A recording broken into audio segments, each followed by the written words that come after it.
Welcome to the National Clinical Care Commission meeting. My name is Jennifer Gilson, and I'm from Kaufman Associates, and will be providing support today.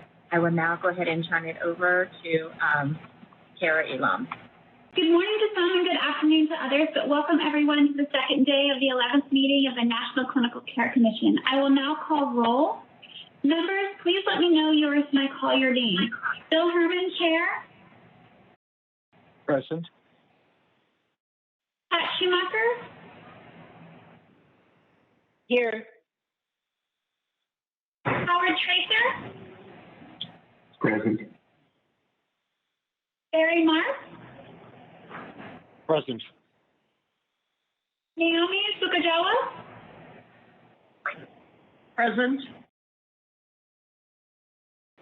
Donald Shell. Donald Shell. William Chong. Present. And this is Donald Shell. I'm present. Aaron Lapata. Present. Dana Towns. Present. Barbara Linder. Present. Captain Samuel Wu. Present. Paul Conlon. Present.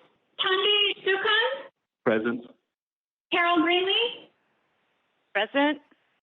David Sturba. Present. Dean Schillinger.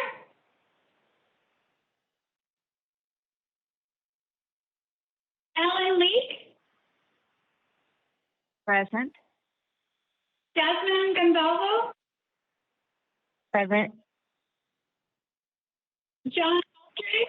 John Boltry, present. Meredith Hawkins. Present. Thank you, Meredith. Shannon Idzik. Present. Sherry Boland. Let the record reflect that Sherry Boland will be attending. She's just running a bit late. Bill Cook. Here. Great, thank you. There is a quorum. Please begin the meeting. Thank you. Kara, this is Dean. I just joined. I can't join on computer, so I called in. Okay, great. Thank you, Dean. Great. Thank you, Kara. We'll go ahead and get started and welcome Dean. May I have the next slide, please?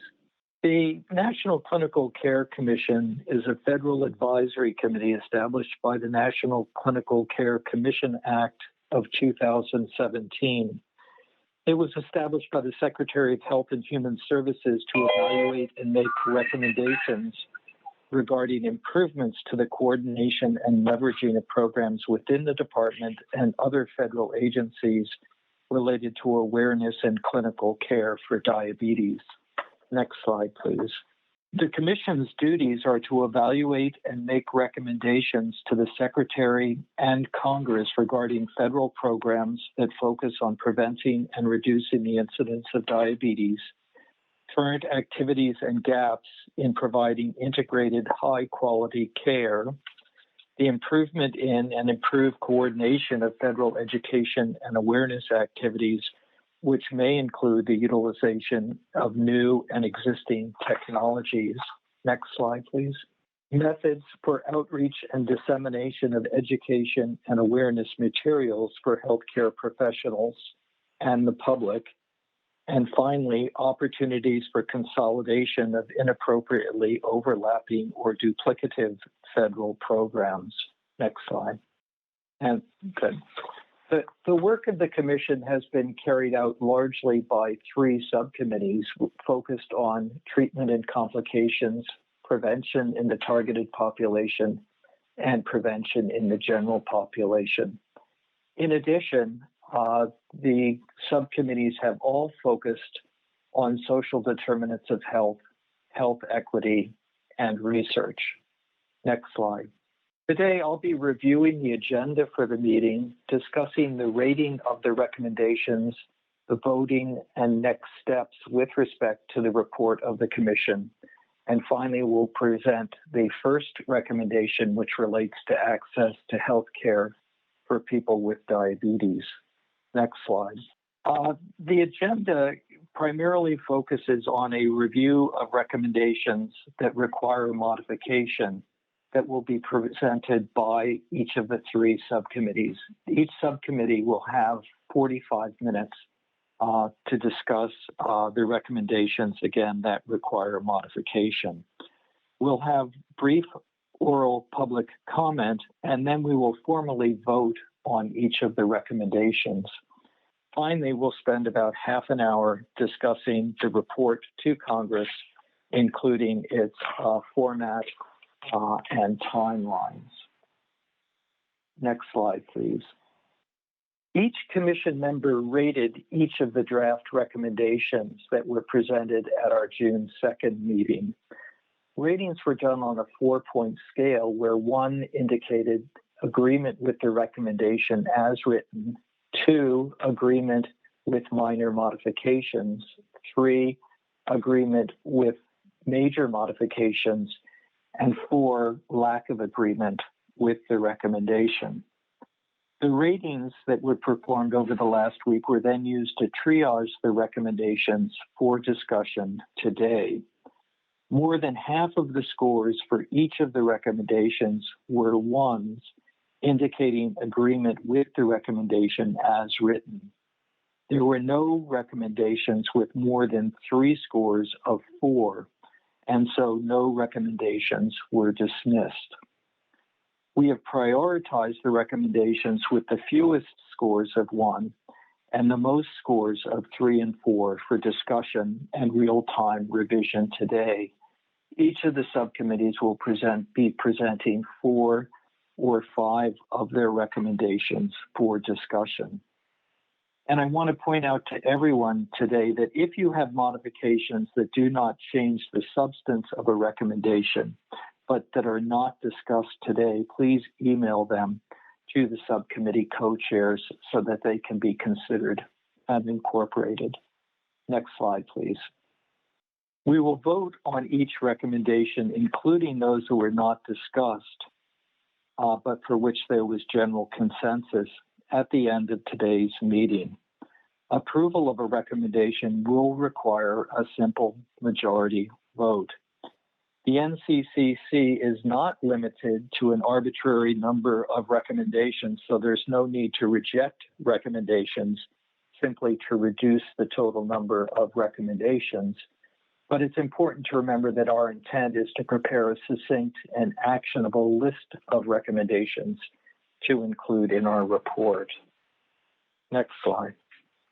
After today's vote, minor wording changes will be permitted if they do not change the substance or intent of a recommendation, hence the encouragement to send minor comments to the co-chairs.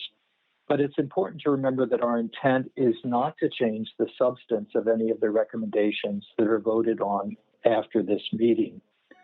Recommendations that may require substantive changes can be changed, but will need to be voted on separately at our next meeting, which will be in September, which in fact will represent the final vote on each of the recommendations and the report.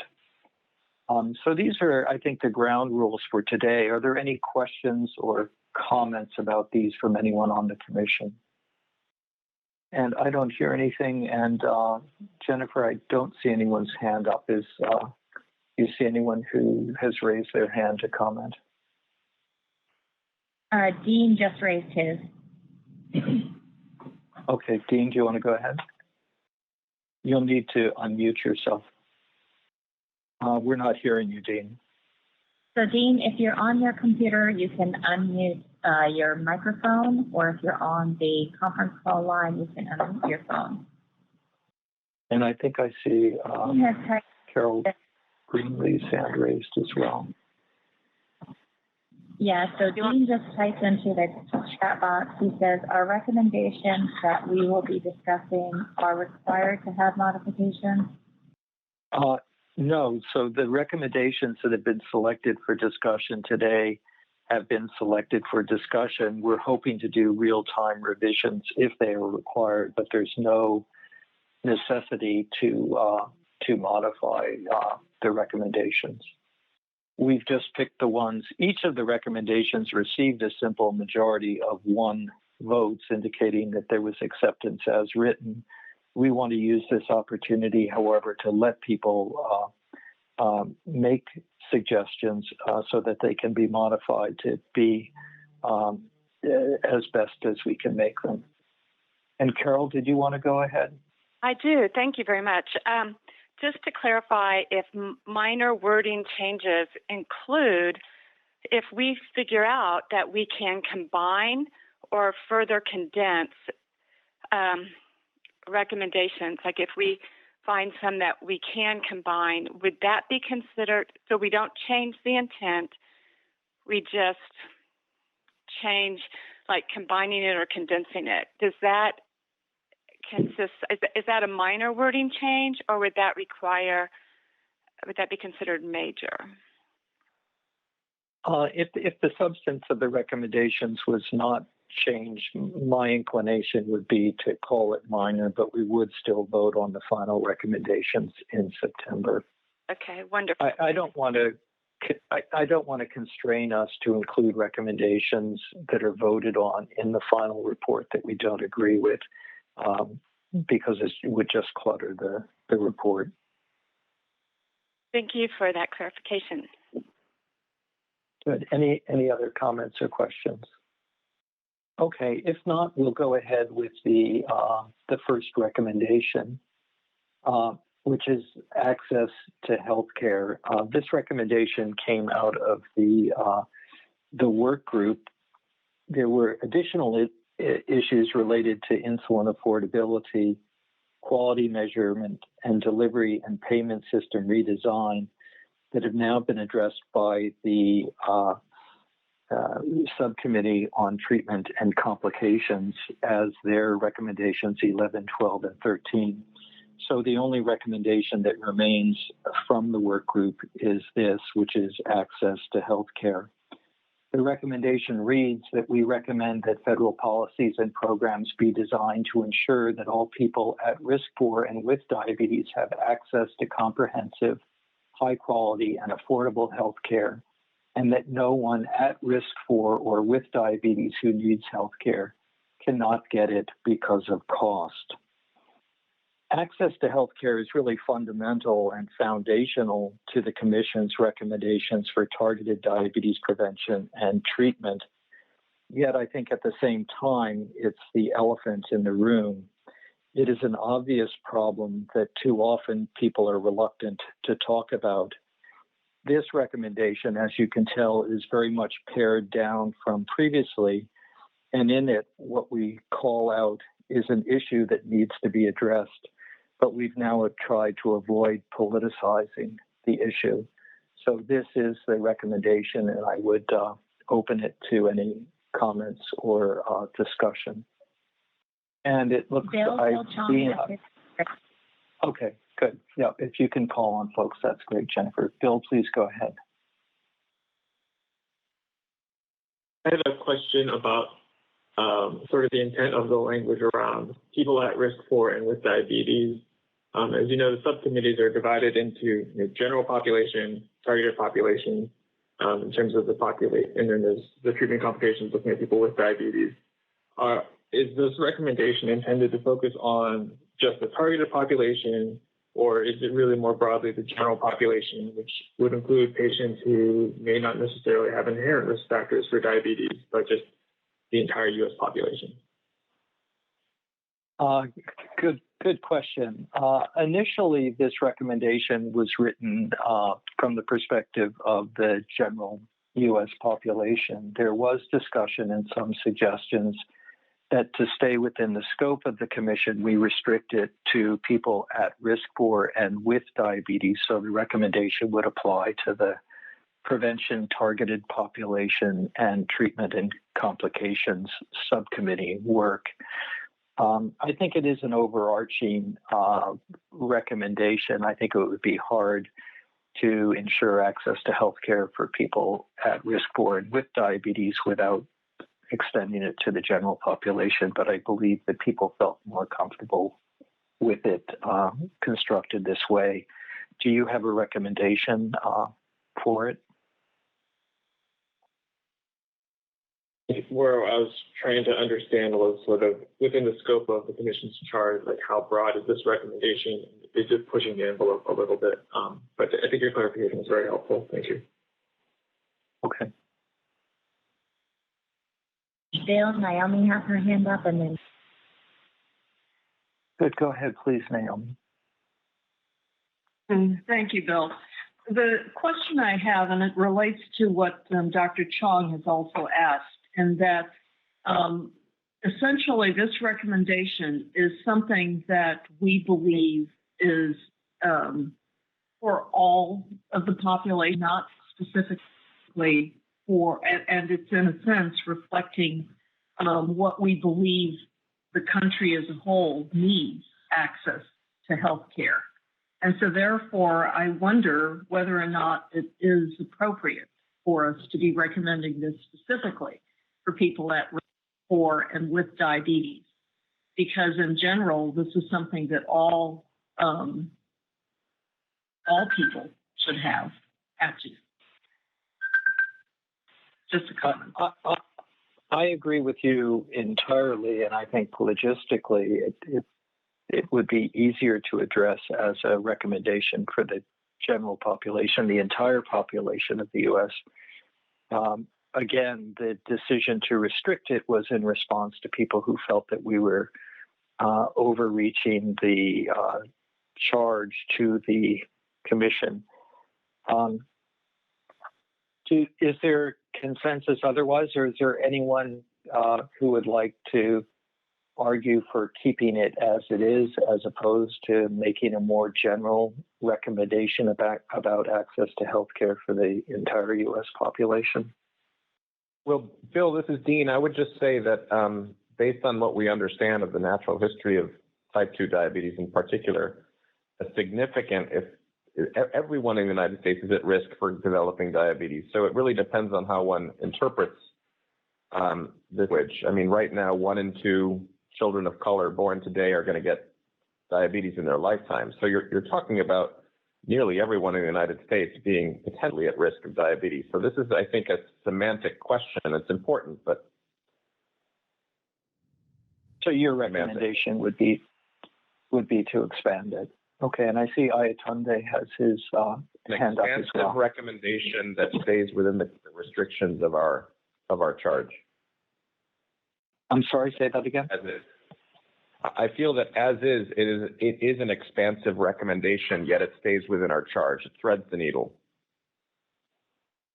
Would you favor, though, recognizing that people who do not yet have prediabetes could benefit from access to health care in the general population?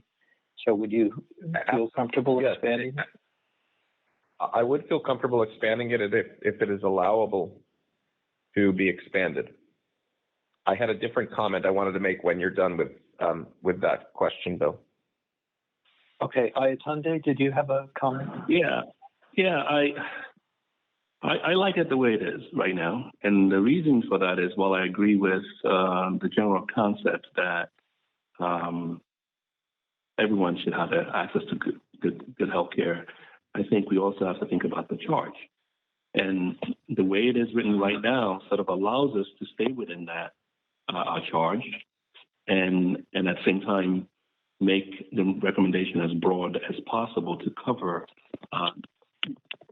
this idea that we feel everyone should have good access to good health. Good. So you're supporting it as written, then, which is great. Yes. Good. It looks like Bill, you Shannon. have Anna and Shannon. Shannon, did you want to go ahead? What I attended said, I think this does leave it broad, and I think it to comment on what Dean said, people at risk for diabetes is pretty large, but I think leaving this wording allows us to reach a large group of people, but staying within our charge. Good. Okay. And Jenna? Hi. I think Dean kind of hit the issue that several of us are bringing forward right now. I think the language of individuals that are at risk is quite broad, and that could be determined by many things, especially for individuals of color. So I do agree that this kind of narrows that population to within our scope, and it is foundational. But I think we need to be also careful that we stay within our charge around diabetes. So if it is focused on people at risk for diabetes, I think that it gets there. Good, thanks, Jenna. And actually, the wording is non-specific enough that it would apply to, as Dean said, the one of two or one of three individuals, even without prediabetes, who are destined to develop diabetes over their lifetime. Dean, did you have a final comment on this? I think we should then move on. Yeah, no, my only question was related to the first part of the recommendation. I wasn't clear whether it was necessary that we have to say federal policies and programs be designed. It's very vague. One could right now think, oh, we're talking about, Medicaid should, provide high quality health care to the people who are on Medicaid. It's not entirely clear that we're talking about essentially providing health care coverage for those who are uninsured. And so I just want to make sure we're clear when we say federal policies and programs. What is it? Are we talking about those who are already covered by federal programs and policies, or are we talking about expansion? And that gray area may be something we do need to clarify. I'm sorry for raising this at this point, but that just popped out to me. So actually, I'm not sure that federal policies and programs adds to this. So the recommendation could be simplified as we recommend that all people at risk for and with diabetes have access to comprehensive, high quality and affordable health care. Yeah, that to me was what I thought the spirit of the recommendation was, but it started to read like a Medicaid quality of care statement. I'm comfortable with that. Does anyone object to that wording? I don't see any new hands, so why don't we accept that as a revision, leaving the qualification as has been discussed. And I think in the interest of time, we need to move on at this point. May I have the next slide? We'll come back to vote on this as modified later. So I'll turn it over now to Aaron Lapata and Dean Schillinger, who will talk about the recommendations from the Prevention General Population Subcommittee that were selected for potential modification, at least discussion. So please go ahead. Thank you. This is Dean Schillinger. You've seen our subcommittee before. Thank you everybody for the scores and the feedback. They were very helpful. We were going to discuss recommendations 5, 8, 9, and 10, but I wanted to just do we have a domain number 1 on here, Jennifer? Yeah, Dean, I'm sorry. I had asked that the recommendations that were not going to be discussed be put at the end. I just wanted to raise here the question, Bill, and we can decide to not discuss it now. Domain 1 has been discussed as being a trans NCCC recommendation. So the only question I wanted to put forth was whether we wanted to discuss whether this recommendation is within our general population subcommittee or will be an all-encompassing one like the access to care. And we can table that discussion if you'd like, Bill. We're going to come back to that when we talk about the format of the report, and I do believe it should be a cross-cutting recommendation, but we can come back to it. So why don't you go? Okay, great. So let's go to domain 5. Thank you. Domain 5. We received no comments on domain 5, but I think two folks. There were a number of folks who had minor revisions and some who had major revisions, and it may have been 1 or 2 people who were not in agreement. So let me read this domain and recommendation, and then we can discuss. We recommend that all relevant federal agencies promote the consumption of water and reduce the consumption of sugar-sweetened beverages in the U.S. population, and that they employ all the necessary tools to achieve these goals, including education, communication, accessibility, water infrastructure, and sugar-sweetened beverage taxation. We then had a number of bulleted points to expand on this. The USDA should add a symbol for drinking water to the My Plate graphic, which currently does not have drinking water, and increase water promotion messaging in all consumer-facing materials issued by its Center for Nutrition Policy Promotion. Child nutrition programs should be a conduit for education to promote consumption of water and reduce consumption of sugar-sweetened beverages. USDA should encourage healthy hydration and provide safe water education in WIC nutrition education and in child care settings. Congress should harness the child nutrition reauthorization to strengthen existing water provisions for school nutrition programs. Health and Human Services should commission a scientific report under the joint auspices of the U.S. Surgeon General, CDC, and NIDDK to summarize and present a synthesis of the evidence regarding the causal relationship between SSB consumption and obesity and type 2 diabetes. CDC and NIDDK should develop and implement a national campaign and associated materials to both promote consumption of water and reduce consumption of SSBs as a strategy to promote overall health, including the prevention of obesity, diabetes, and cardiovascular disease. And CDC should also include such messages across its relevant programs, including national DPP and its associated DPP curriculum. Next slide. All federal agencies should promote drinking water and reduce SSB consumption within their own organizations and through the grant programs they fund or administer. Agencies should increase access to free, clean, and appealing sources of water for their employees and visitors.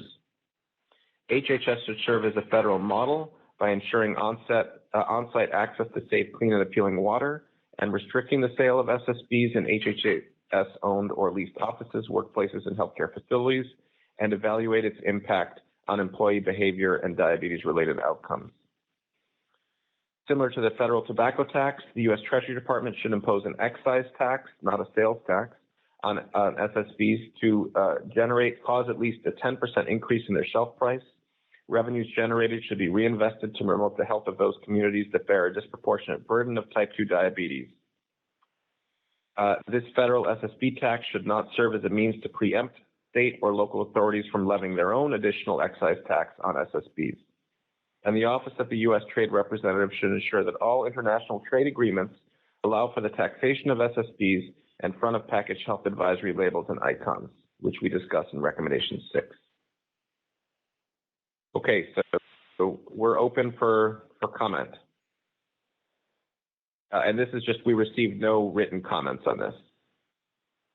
And if people had concerns, if they can specify which sub-recommendation they were concerned about. And Bill Chong both have their hands raised.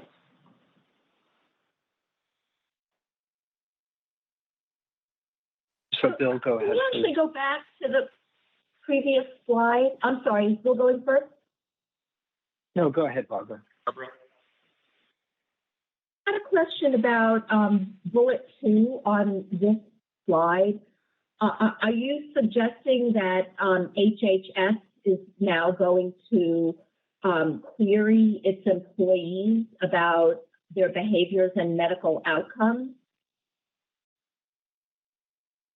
I suspect you're asking about bullet point 2C. Yes. So we had suggested that HHS serve as a demonstration site and that there would be an opportunity for people, employees, to participate in either a survey or anthropometric measurement to assess the outcomes of such a policy. That would be, like any evaluation, would be entirely voluntary. Because I don't think that that's clear. It does sound like it would not be voluntary. To recommend? I think that's a good point. Thank you. Oh, no. So after appropriate human subjects review and approval. But yeah, that's an excellent point.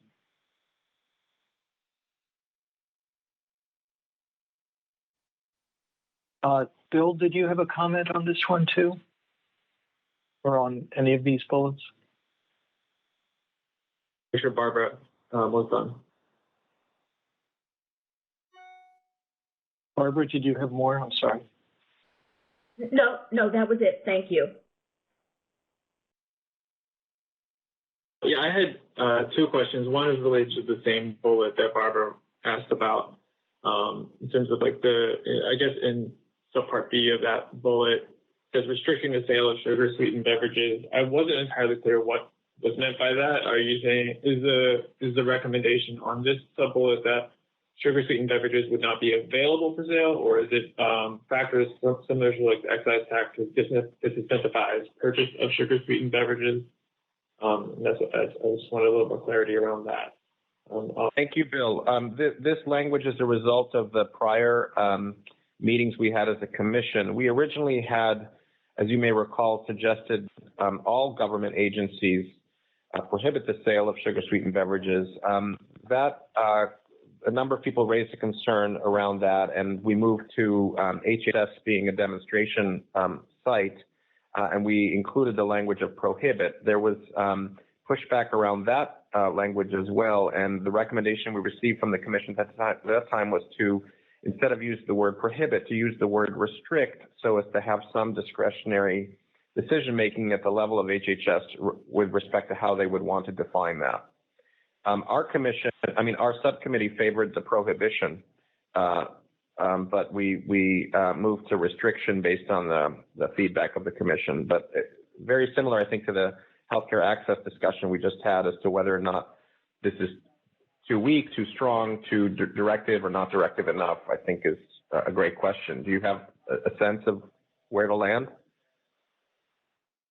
I think that the language that you have up here is appropriate. I think restricting does allow more flexibility on what that means, and it may be that HHS generally wants to allow flexibility for different agencies and how they want to implement this. I would be a little bit clearer that the purpose of the federal model that you're proposing here is intended to demonstrate that this is a beneficial thing. I don't think that was entirely clear reading the bullet. The background section, we do make that clear. The question is a little bit more of an overarching question with regards to the recommendations that came out of the General Population Subcommittee. And I struggled with this when I was trying to figure out how to score things, because you have language that's in bold, and my interpretation was that is the actual recommendation. And then there are multiple sub-bullets under, I think, almost all of them. And in the voting on these and considering these, are we being asked to consider the bold language as the recommendation and the sub-bullets as sort of ancillary things, or is each individual sub-bullet intended to be a recommendation that we are endorsing by voting for the bolded language? And that's a great question. Great question. I can tackle it from our subcommittee's perspective. We were not the only one to use the sub-bullets, although we probably use them more frequently than other subcommittees. My understanding is that if we vote on recommendation 5, for example, which is what we've been talking about here, we're voting on all the sub-bullets. This is one comprehensive recommendation. That said, we received some excellent editorial comments from a person who I will not name, but I believe I know who it is, which was very helpful. Editorial comments on how to make the bolded recommendations perhaps more inclusive, so as to minimize the degree to which we needed to use these very specific sub-bullets.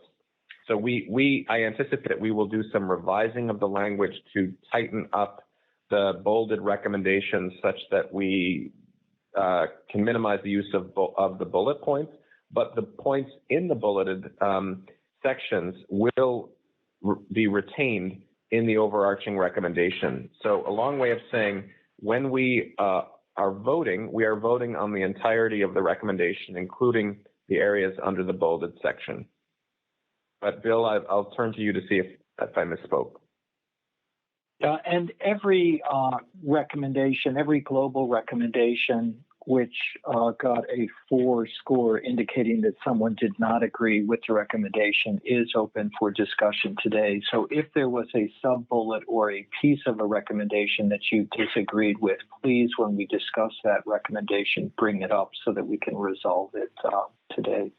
But yes, the vote is for the overriding recommendation. The entirety of the recommendation. Correct. Yes. So again, if you do have a problem with a sub-bullet or a sub-recommendation, please bring it up. That's helpful to understand. I wasn't entirely clear on that in doing the scoring, and I will confess that I didn't spend an enormous amount of time reading every individual sub-bullet and trying to digest if there are specific sub-bullets I agreed with or disagreed with. But the overarching concept for a lot of the recommendations seem to make sense. Thanks for clarifying that. Any other comments on domain 5? So let me, I can't see if anyone has their hands. Yes. So Dean, I don't see any more hands up. Say that again, Jennifer.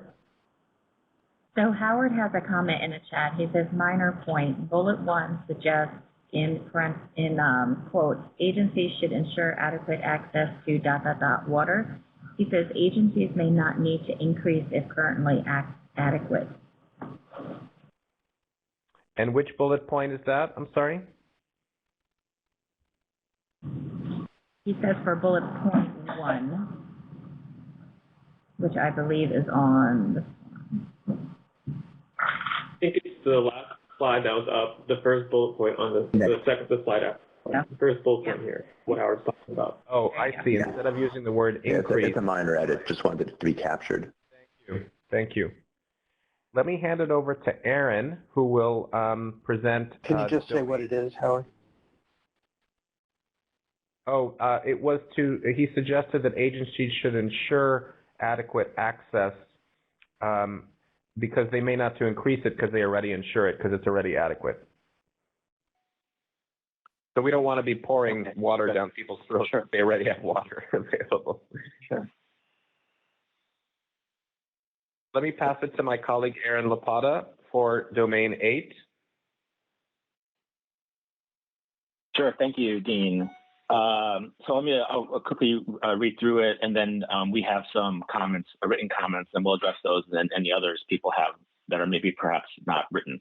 So domain 8 is increased breastfeeding promotion support. The NCCC recommends that federal agencies promote and support breastfeeding in order to increase breastfeeding rates, enhance the intensity and duration of breastfeeding among mothers who breastfeed, and reduce disparities in these breastfeeding outcomes. Additional funding should be provided for federal programs that promote and to support breastfeeding and to overcome persistent societal and employment-based obstacles to breastfeeding. So our sub-recommendation bullets are provide additional funding for successful programs that promote and support breastfeeding, including USDA's and FNS's WIC peer counselor programs, HRSA MCHB's Healthy Start, and the McD home visiting program, and CDC's maternity practices and infant nutrition and care, and breastfeeding report card. Second bullet, the Department of Labor should expand existing federal protections for mothers in the workplace, including mothers covered under the Fair Labor Standards Act. Those are non-salaried employees, as well as those who are salaried employees, to develop and disseminate sources to help employers comply with federal law, requiring they provide the time and place for nursing mothers to express breast milk, and employ a monitoring system to ensure employers are federal law, requiring they implement lactation support programs. Next slide, please. Next is NIH, AHRQ, CMMI, USDA, and others should support community-based and informed demonstration projects to identify and evaluate impacts of evidence-based breastfeeding support interventions among minority women and women of lower socioeconomic status, and inform implementation and scaling efforts. Next, HHS should call to action to support breastfeeding to reflect the current landscape of breastfeeding research and provide updated breastfeeding policy and program guidance for the generation of healthcare providers, public health officials, women, and families. Next, CMS should enact and adequately fund a Medicaid incentive payment program to incentivize hospitals and facilities providing maternal and newborn services to implement and successfully demonstrate adherence to the 10 steps to successful breastfeeding framework developed by the WHO and UNICEF. And finally, enact national maternity leave legislation to provide mothers with up to 3 months of paid leave to care for and bond with a child following birth. The paid leave leave provided under this legislation would be distinct from unpaid leave available to employees as a result of the Family and Medical Leave Act. And the next slide, I think, was our comment. If you go to the next slide, please. So here are at least the written comments. I think we discussed this first one in the previous and the main 5, but the sub-bullets need to be shortened somehow with details in a report instead. I think Dean addressed this. We're going to work on this. We'll try to tighten it, include it more in the bold. We will definitely work on this. But I think that the recommendations themselves will remain. We just got to figure out a way to make them more concise, I guess. And we will certainly work on that. But does anybody else have another concern about that or want to talk about that further?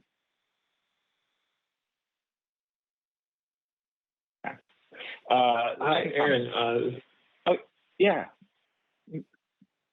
Go ahead. I'm sorry. Just around that idea, I wonder if, as suggested in the first sentence here, that all these detailed recommendations could be encompassed in a discussion following the recommendation in bold, just to make the recommendation in bold. If you're going to start incorporating, I forget how many sub-bullets you had, then it could potentially get quite long and difficult to read and digest.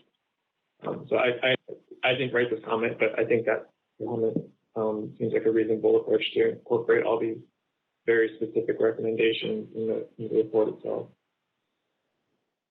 Sure. Do you think that's different from, they are specific recommendations, so I didn't know, like they kind of provide the meat of the recommendation. So, and I guess, again, we did this across the PGP, we did in domain 5, and I think we did in the other domains as well. So it seems like a larger issue.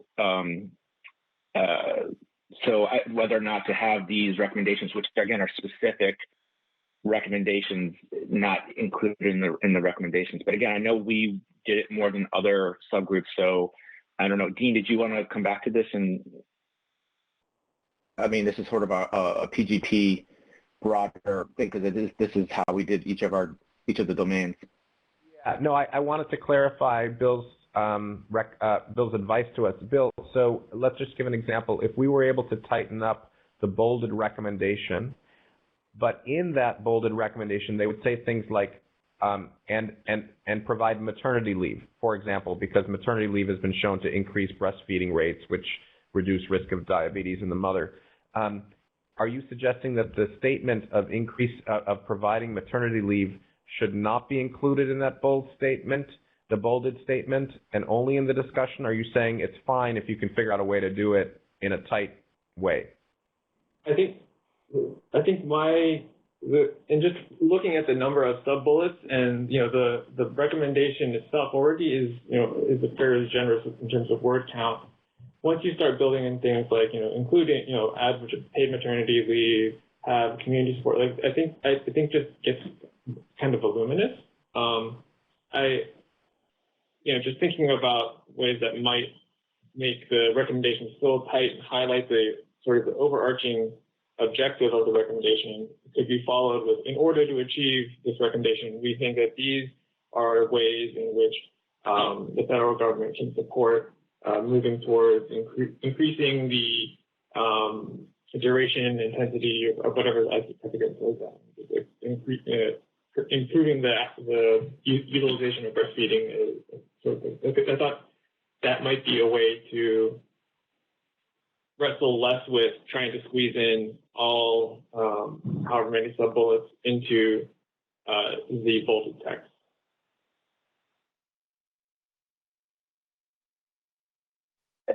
This is Bill Herman. These recommendations have been discussed a number of times, and I'm concerned that if we try to totally rewrite them now, we may introduce substantive changes.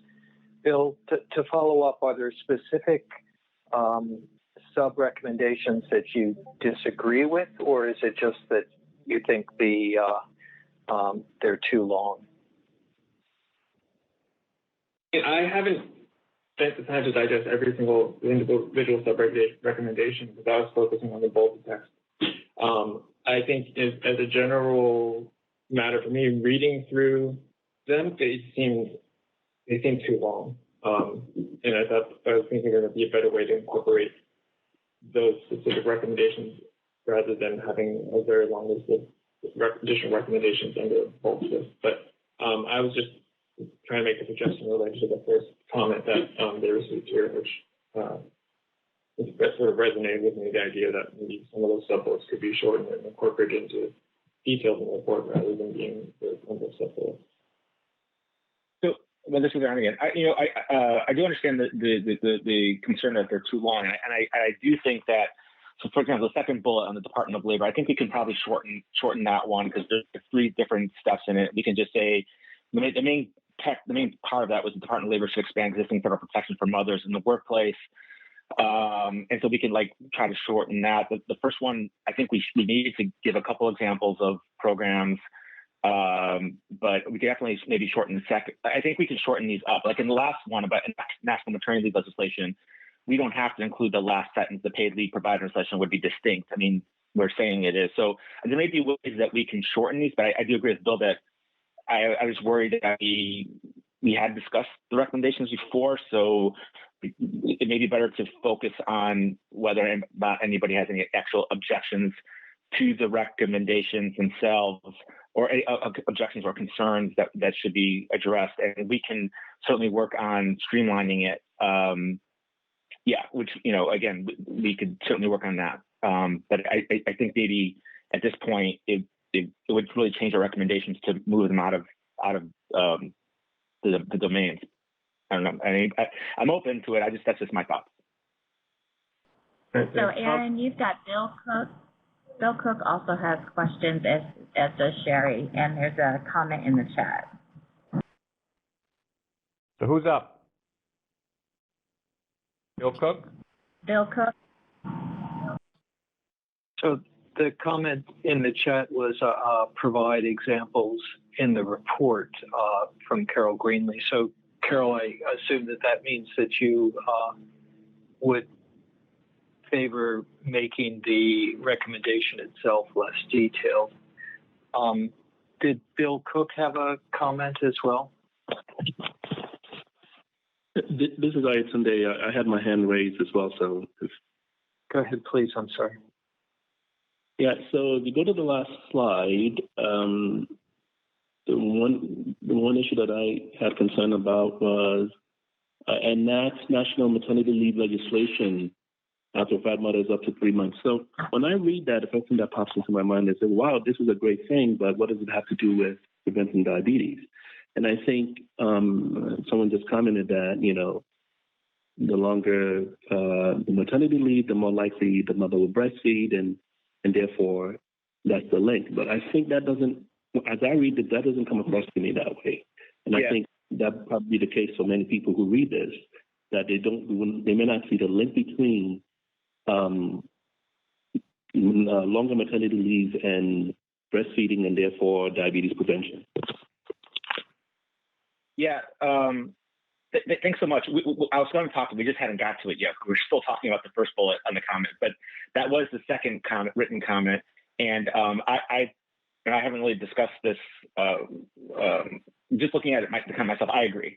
And we can certainly put in text that makes clear. Like I think something like either in the domain, the big bold, or the second bolded sentence, we can put something like domain 8, increase breastfeeding promotion and support to reduce the risk of type 2 diabetes in mothers and their children. So we'll work that out, but I completely agree. We should. I think we had it in at one point, and then when we pared it down, the text, it fell out, and we were just focusing on the breastfeeding promotion support part of it. But we will get that in there. I agree. Does anybody in the PGP have any objections to that? Or anybody in the committee? No, I think that's very important. I mean, I think we've been okay. So. I think that makes a lot of sense, and it's very short, and I don't think we're adding too much. I think we need to definitely stress that the reason we're want to increase breastfeeding promotion and support is because of the association with reduced risk of acquiring type 2 diabetes in mothers and children. I think we need to make that clear. So thank you for the written comment, and thank you for the voice comment just now. I don't know if we solved the previous one though, but yeah, go on. I'm sorry. I was going to say, it looks like Sherry and Jenna may be trying to comment. Are people having problems with their audio connection? Because there seems to be a flurry of typed chat notes now. Yeah, I'm not sure. This is Barry Moss. I got my hand raised, but I'm hearing the audio fine. Yeah, go ahead, Barry. Actually, I'd seen you as well. Thank you. So I just have a clarifying question on the third bullet point on the slide that's up right now related to CMS. CMS should enact an adequately funded Medicaid incentive payment program to incentivize hospitals and facilities providing maternal and newborn services to implement and successfully demonstrate adherence to the 10 steps for successful breastfeeding framework developed by the World Health Organization and UNICEF. So I just want to clarify that this recommendation is asking Congress and the HHS Secretary to direct Medicaid or direct CMS to fund this program based specifically around this framework outside of any other process of review or analysis that might normally be applied towards addressing this kind of an issue within CMS. Is that an accurate understanding of the intent of the recommendation? Over. Sure. So when you mean the specific process, you mean the 10 steps. So I want to be clear that this was a little bit, we had a discussion about this. So we wanted to broadly, so there's been a lot of research on this, and the federal government is already in HRSA, MCHB, has been supportive of, has funded grants to hospitals to support hospitals becoming getting the onto labeling. What's the word? Getting the title of being baby friendly, which is essentially adopting these 10 steps to successful breastfeeding. And we didn't want to reference specifically the baby friendly because it's a separate nonprofit entity, and we didn't want to connect this directly to that entity. One, because we just didn't think that was a good idea for the recommendation, and two, there are people who don't agree with the baby friendly some of their processes.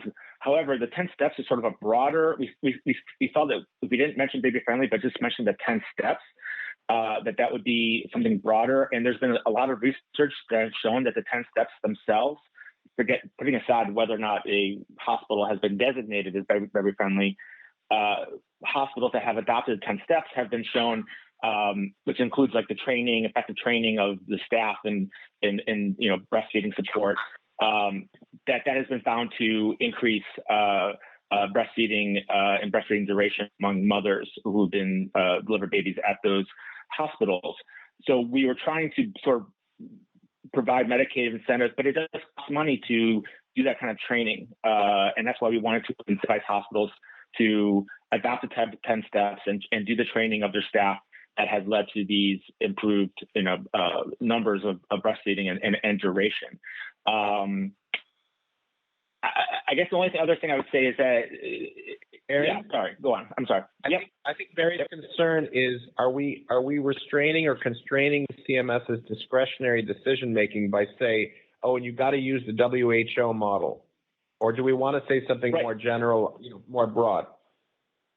Yeah, and I was trying to say we try to make it broader. We don't have to mention the WHO or UNICEF. We could just say 10 steps breastfeeding, because remember the research is done on the 10 steps.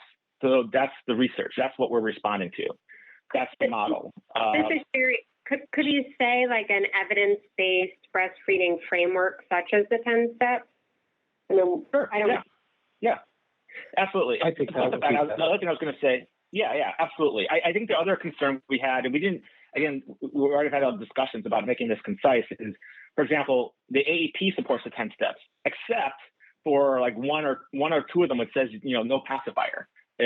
which I think they thought that's just an example. So they support the 10 steps, a separate thing. And I didn't know how to say that in here. So I think that's a good way of addressing this by saying evidence-based models such as similar to the 10 steps. I think that would be perfect. And the language, the language is enact as opposed to review, consider, study, any other language that would describe a process of review. Here, the very specific intent is to reach past that and ask Congress and the HHS Secretary to direct CMS to enact this. That's correct? I'm not sure that I'm not sure this was a recommendation for Congress, because Medicaid can do incentive payment programs. They can do something through CMMI, so they don't necessarily need Congress to tell them to do it. This wasn't. We can take out the word enact. We can say we can work on this, but maybe enact is not the right word because this isn't a congressional recommendation. I think when we were discussing this, and Jana, please, Ben, we have felt like we know how to do this. The world knows how to do it, and we have incentives to reduce rehospitalizations for pneumonia. Why is it that we don't have incentives to do what we know works in the case of breastfeeding? So I think the enact was, and the intention was to say, can we just get this done already? We don't need another process to decide if this is evidence-based. But Jana, maybe you want to comment from your perspective on that intent. Hi, yes, thank you. I think there is some intentionality in the language. Consider, I think gets to what Dean is sharing, right? I don't think we need to study this further. We need to make a decision to act. Now, if there's a word that is preferable to enact, that doesn't imply that it requires legislation or Congress to act, and that CMS could act, I think we'd definitely be open to that. But the main... I mean, we could get rid of enact and just say should adequately fund. Right. That was my point. I agree. We don't need to review this. I don't think we need to review this anymore. I just meant the word enact is associated with legislation. That's all. Yeah. Right. So could we say that we would implement and adequately fund, and definitely whatever language you think would be appropriate to convey that spirit, I think we would be willing to revise. Absolutely, yes. Aaron, I agree. Aaron and Dean, this is Bill. You only have about 10 or 15 minutes left. Can I? Okay. This is Sherry. Can I make a comment about the last bullet? Because I guess I just don't. Maybe I don't understand FMLA and what small businesses are required to do. But my one concern was, does there need to be any distinction about, whether small businesses can afford to do this? I mean, I don't know why we don't do it currently. So I guess I just was wondering if a broad statement like this might be problematic for some groups. Like, we don't want to put people out of business either, I guess. I don't know. No, good question.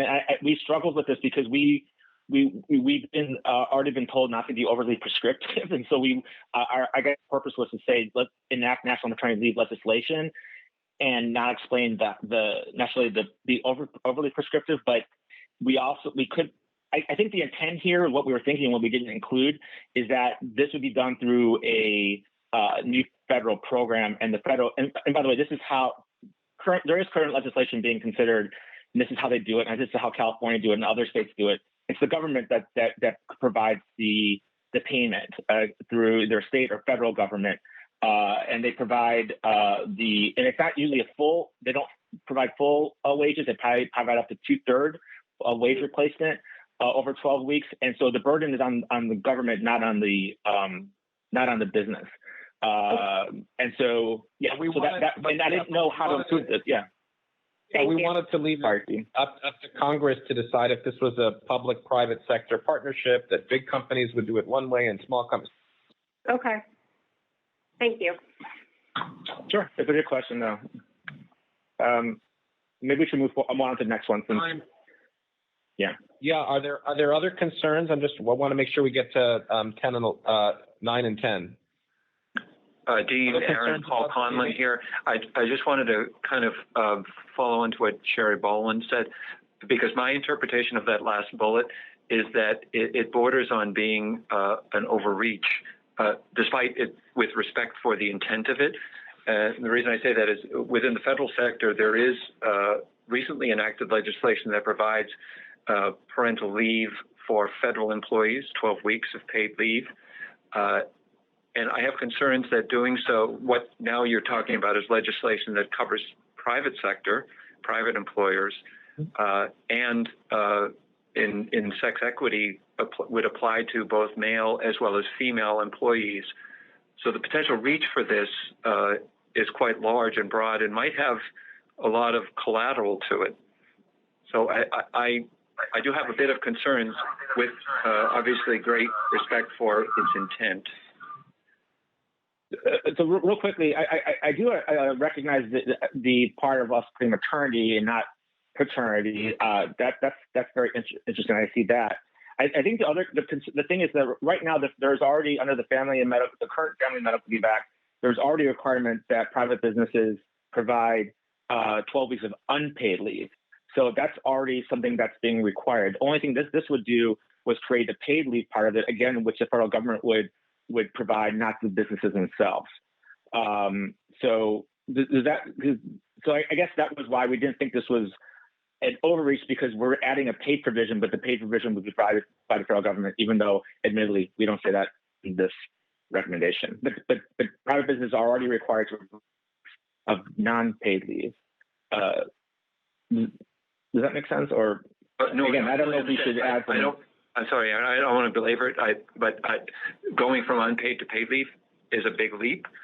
Going from unpaid to paid leave for both father and mother is also a big leap.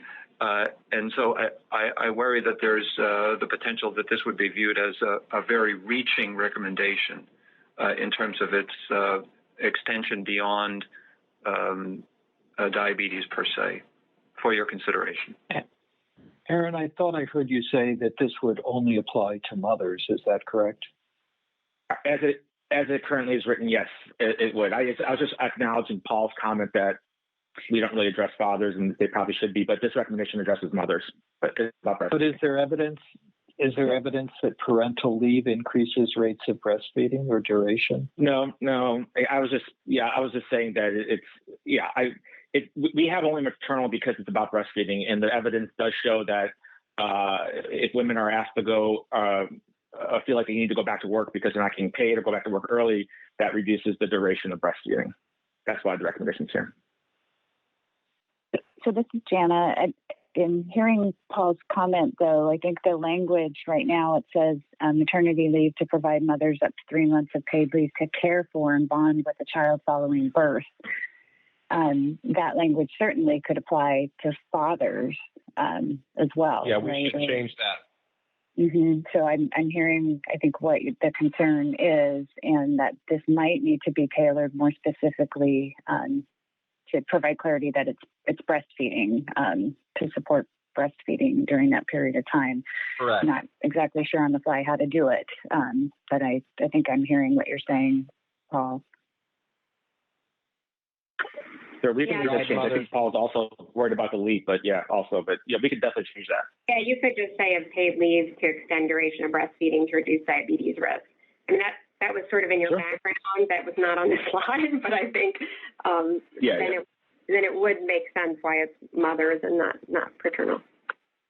It's a great comment from everyone. Thank you. We should have seen that. I should have seen that. Thank you. Aaron, let's move to domain 9 if we could. Is that Bill Herman? Is that okay? Yeah, you have about 5 minutes. I think that's. I don't think the main line's mine. Yeah. Yeah. No. Exactly. So I will quickly read it. This relates to environmental contaminants that were outlined in the background. Recommends that all federal agencies whose work influences the ambient and built environments, air, water, land, and chemical, should modify their policies, practices, regulations, and funding decisions so as to lead to environmental changes to prevent and control diabetes. Agencies should limit the extent to which their work contributes to individual and population level exposure to environmental pollutants and contaminants associated with diabetes and or its complications. The EPA and NIEHS should ensure that environmental protections are in place to limit individual and population level exposure and implement abatement measures, prioritizing those exposures that contribute to diabetes-related disparities.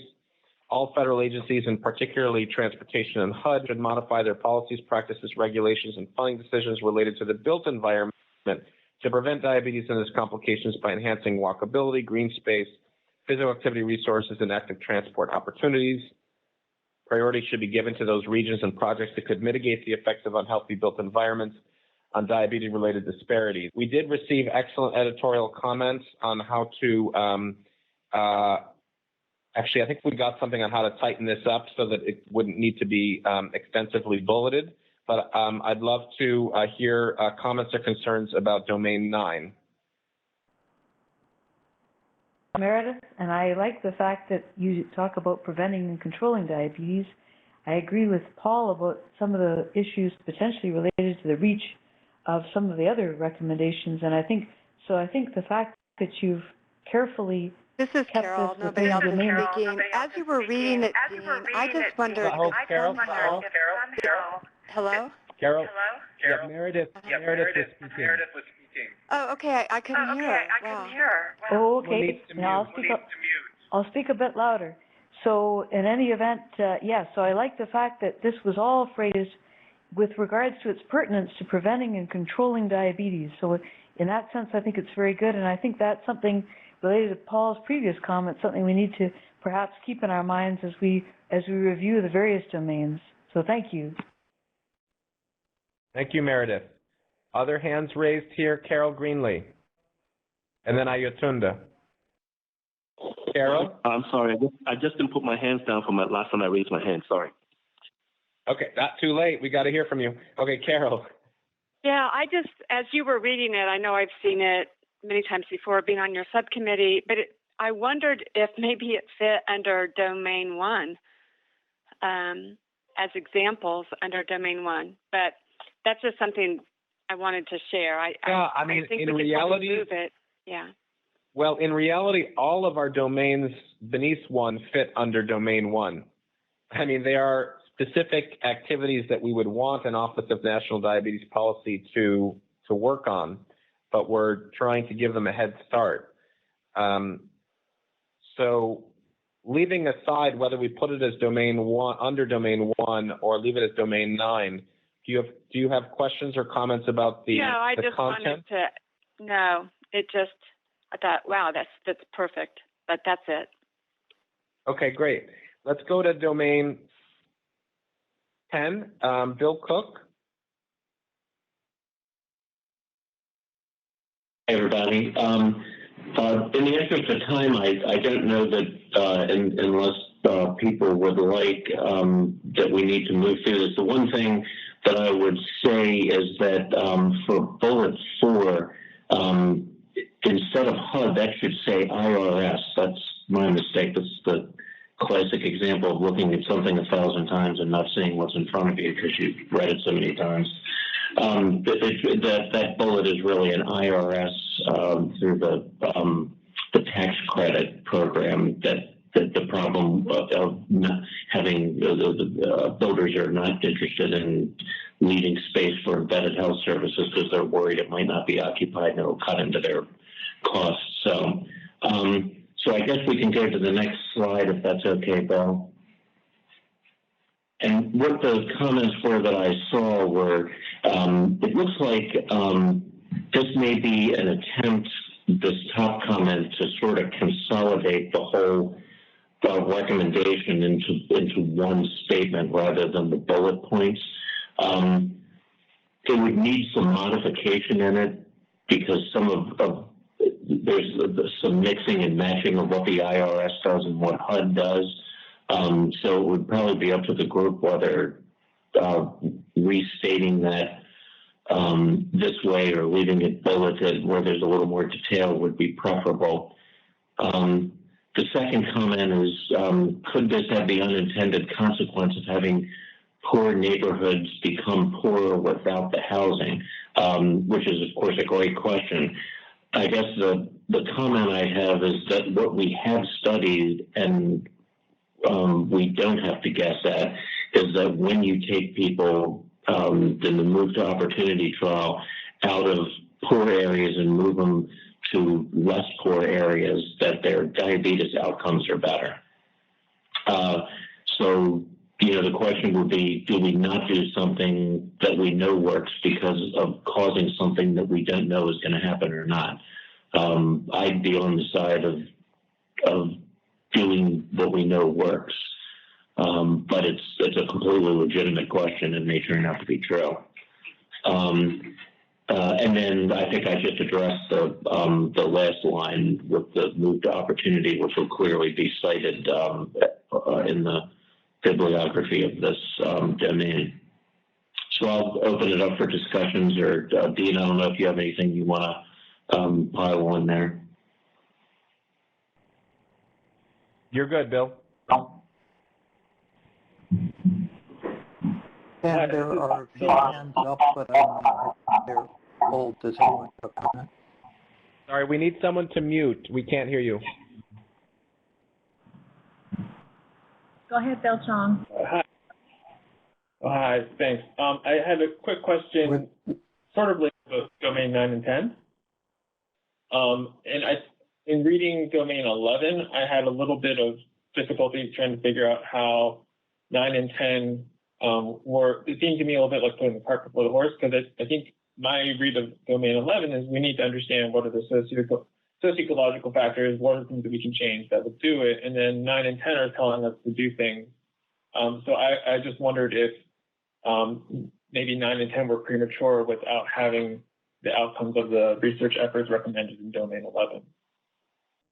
Bill Cook, do you want to address that with respect to domain 10, and I can with respect to domain 9? Yeah, I guess, could we look at the slide before? There we go, thank you.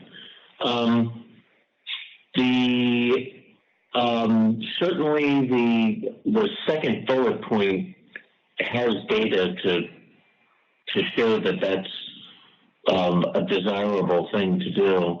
The neighborhood health parameters,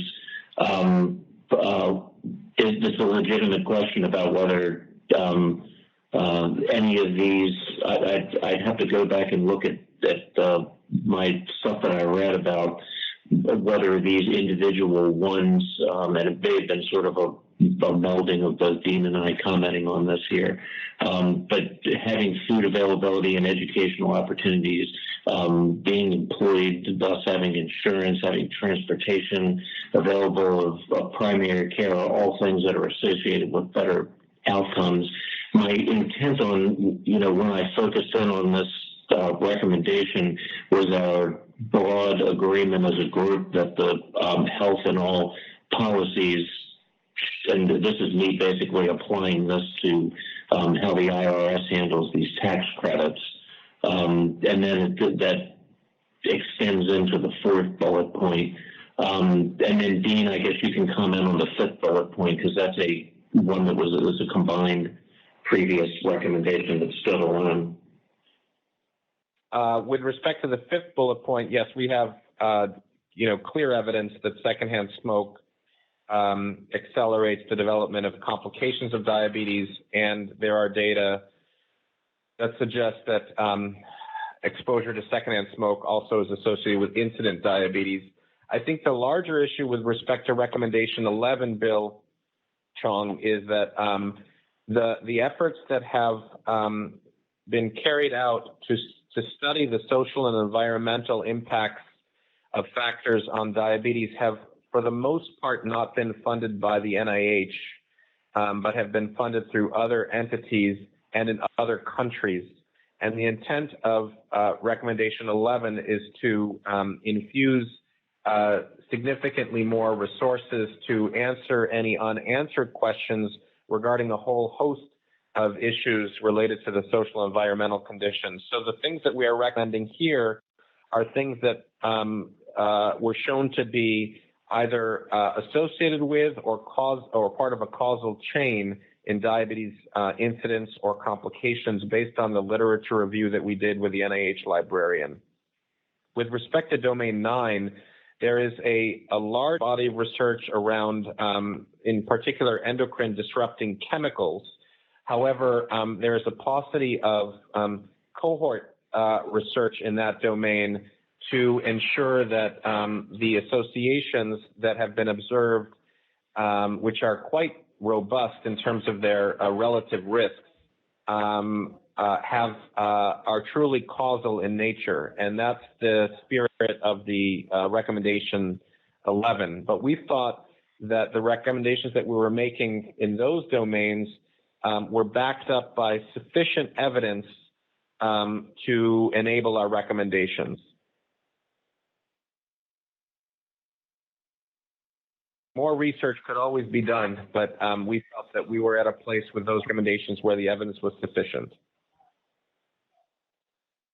To Dean, that there were plenty of areas to branch out and get, if you will, more theoretical about this, but I really concentrated on staying in our lane and sticking to fairly closely evidence-based recommendations in this area.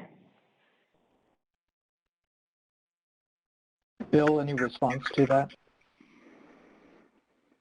No, I have no particular response. I think it is helpful to hear that explanation that they believe that recommendations of 9 and 10 are evidence-based, just not based on federally funded research. That helps clarify. Yeah, I mean, this is Sherry. I mean, I think that there is some,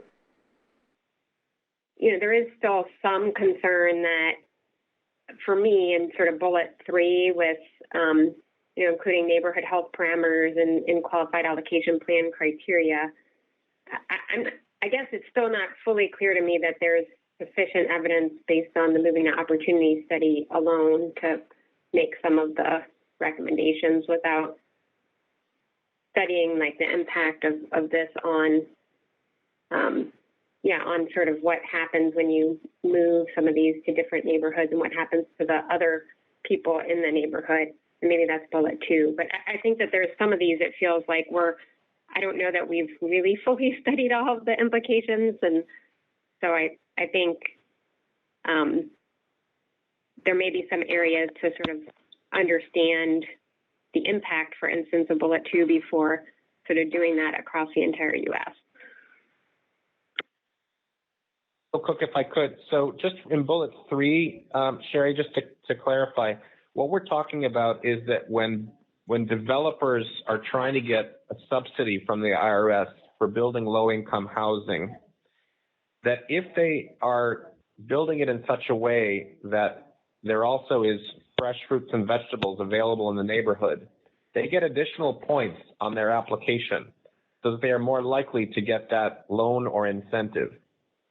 So instead of getting additional points for having, I don't know, in addition to having additional points for having windows that look out into the sunset, right? I don't remember, Bill Cook, what the criteria are, but the criteria now for getting the incentive or the tax break has nothing to do with health parameters.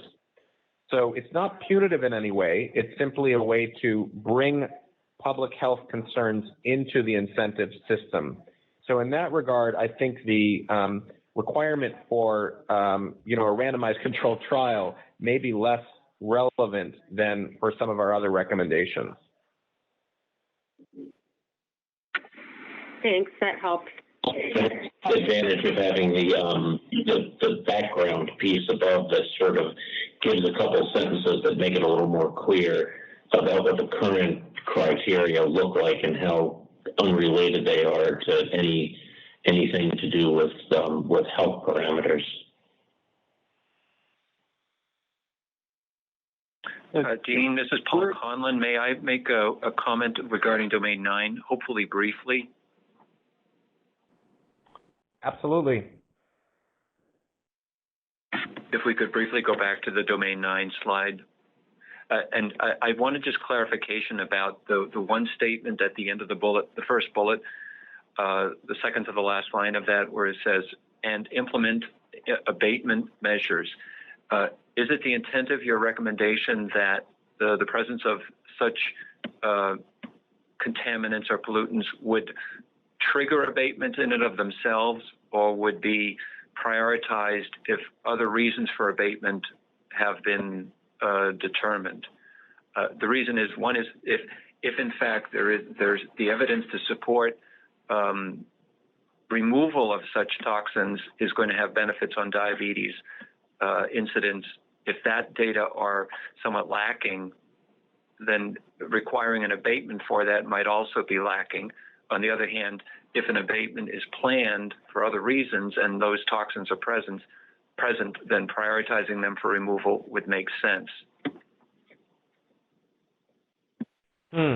Thanks, Paul. I'm not quite sure I get the nuance of your question, so let me tell you what the intent was, and you can help clarify. So I'll give you the example of uranium in the water source in Navajo Nation. Very high diabetes rates. The water is not potable because there is uranium there. This inability to drink water and irrigate your fields is contributing to diabetes-related disparities with respect to Navajo people versus others.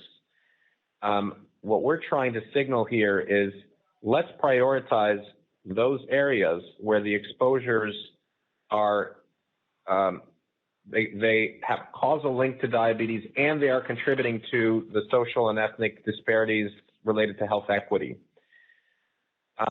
That part, I think, probably is clearer.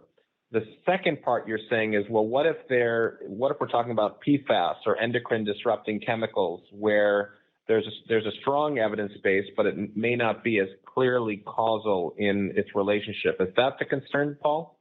It is, although I might make a suggestion, and that is that with regard to the uranium example that you cited, obviously that would be a cause for abatement. Is it really your intent to say that if EPA has a list of abatements that are necessary, that they would move up to the top of the list those that would have that would be reducing exposures that contribute to diabetes-related disparities and giving them higher scores in terms of priority? That certainly would make sense. I think it's a yes and. We would want them, which is why we included the language prioritizing, but we might also want them to consider including other exposures that they currently are not accounting for in the work that they do. And I guess that's where the gap of knowledge was potentially a vulnerability without evidence that such abatements would actually impact on diabetes, pending the research that was proposed in Domain 11. So are you suggesting that we would need to have evidence to say that that if you've been exposed to high levels of PFAS and then you've been cleansed of that exposure, that diabetes rate would go down, or that the causal link between PFAS and diabetes incidence or control would need to be more firmly established? I guess not understanding fully the nature of the data, if in fact the data are strong that abatement of such toxins would make sense, then they should be prioritized. If it turns out that the data are less strong for that, then it's hard to make the argument that that abatement should take place if solely for the purposes of removing such endocrine disrupting chemicals. A relatively minor point that doesn't necessarily need to belabor the discussion. Right. Well, I mean, it's an important point, and the reason I think this is unclear is because we were not able to get anybody from the EPA to talk to us about these chemicals. So, there are environmental entities, including scientific and academic entities, that have made this recommendation before. We are not the first. But we could not get any official word from EPA as to whether or not these are on, quote unquote, on the list of the things that they're working on. So I think that probably is why there is ambiguity here. Okay, Dean, we're 15 minutes behind schedule now. I think we're going to need to wrap it up. Thank you, everyone, for your presentations and comments. I'd like to move on now to the next section, which is prevention targeted population with Howard Tracer and John Boltry. Okay, well, thank you, everybody. Good afternoon. Next two slides you've seen before, and I want to thank the members of our subcommittee for their continued work on our recommendations, and also thank all the members of the commission for their review and comments on our recommendations. This afternoon, in the next 45 minutes or so, we'd like to go over recommendations number 13, 4, 5, 7, and if we have time, 1, where we had a few scores or comments suggesting the need for revisions, or in a few cases where there was disagreement with the recommendation. And with that overview, we'll start with recommendation 13 and John.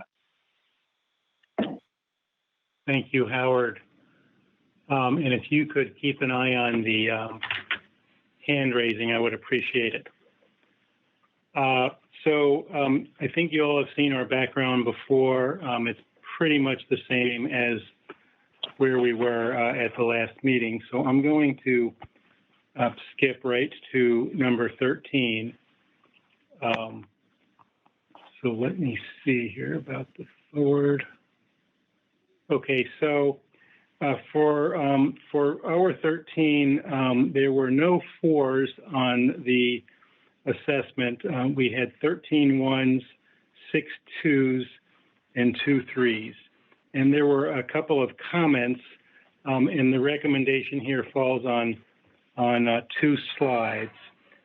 So the first comment, and I'm going to go through these comments and try to address them, and then any other comments that anybody has, please feel free to speak up.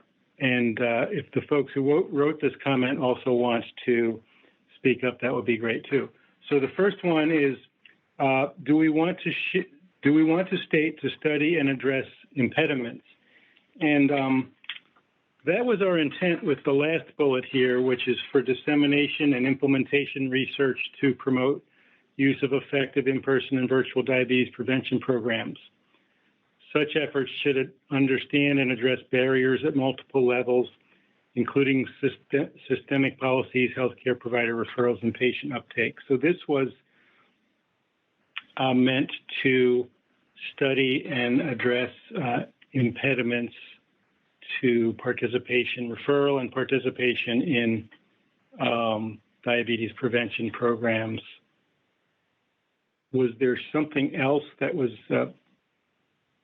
meant by that comment, or any other comments on this particular last bullet here? Not hearing any comments, I'm going to hopefully correctly assume that is resolved. Another comment was, I believe, relating to the third bullet, which is to study and develop new medications that safely and effectively delay or prevent the onset of type 2 diabetes mellitus and its complications. And the comment was, do we need to state this? I feel like there are lots of funding to develop drugs that occur within pharmaceuticals. Is there really a need for this recommendation? Yeah, I think our recommendation specifically focuses on diabetes prevention, and I don't personally know of specific studies about that. But are there any other knowledge or thoughts on this that anybody can share? So, John, this is Bill Herman. A lot of the medications or new classes of medications for the treatment of type 2 diabetes are being studied now for diabetes prevention. So I would agree. I think a lot of these studies are going on, often funded by pharma. So, or does that mean that we can take this recommendation out because this is already occurring? That was my I would defer to others. Yeah, Sherry, this is Sherry. I'm the one who made that comment. I mean, I don't see why we need to have it in there. So that was my thought, was just to remove that bullet, unless somebody felt strongly that there's medicines that we're not getting to market or being able to be studied. And I think that may have come up in some of the comments that we received on the draft recommendations from external organizations. John, this is Shannon. I'll just say that there was one comment of from somebody that I remember from the external organizations. From our Howard and our committee members, are you okay with removing that bullet? Does anyone want to argue? So John? Does anyone want to argue to leave it in at this point? So Shannon is trying to make a comment. Go ahead, Shannon. Thank you. So I was just going to make the comment that I think it's important that it's in there. We don't really have medications that have been approved at this point, while there might be research going on. I think that we need to make an effort in our country to identify ways to prevent type 2 diabetes, and specifically related to obesity. And for people who have, whether they have gestational diabetes and are at risk. So I think we really do need to call that out, because I think we have a lot of medications that treat diabetes, but we need to get the cart before, we have the going in the opposite direction. We need to prevent it. So I personally think it needs to stay. So Shannon, do you think that that kind of research is not happening in pharma? I mean, I know they're doing tons of medication studies around obesity, and I guess I'm not sure who we're making this recommendation to, and are we suggesting that NIH start doing more medication studies separately? I guess I'm just thinking about where this recommendation is going. I don't disagree with you, Shannon, that research should be happening. I just feel like that's sort of happens already.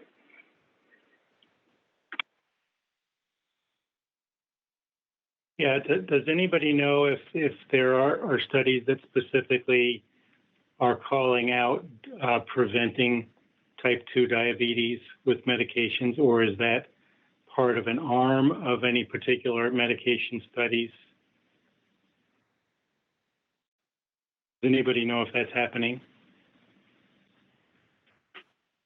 Dean, there's no question it's happening. I think the question that we're being asked to address is whether the federal government, specifically the NIH or NIDDK, needs to be investing in this kind of research above and beyond what pharma is already doing. So I would defer to Barbara Linder on whether or not this is an area that the NIDDK is funding, acknowledging that these types of studies are expensive, but having an independent funder that is not the pharmaceutical company may have merit. So I think that's probably what we're grappling with here. Thank you, Dean. Barbara, do you have a opinion here? Well, I mean, I think where NIH can play an important role is in comparative effectiveness research for, medications that We're are not hearing you, Barbara. Or we can hear you. Go ahead. Can you hear me? Barbara, we can hear you. Okay, thank you. I said where I think NIH can play an important role that's distinct from pharma is that we can conduct comparative effectiveness studies of approved drugs, because, pharma doesn't usually do head-to-head comparisons. But I do think it is pharma's responsibility, to develop and test new medications.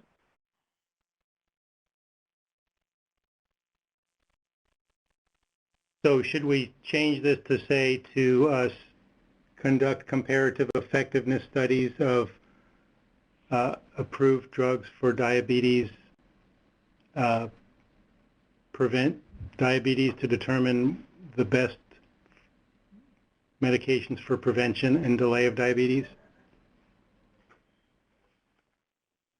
Well, there are no currently approved drugs for diabetes prevention, so there's no comparative effectiveness study to conduct. And Barbara, is the NIADDK funding the basic mechanistic research, the biology that would inform the development of new drugs? Absolutely. Right. So am I hearing a suggestion to change this recommendation slightly to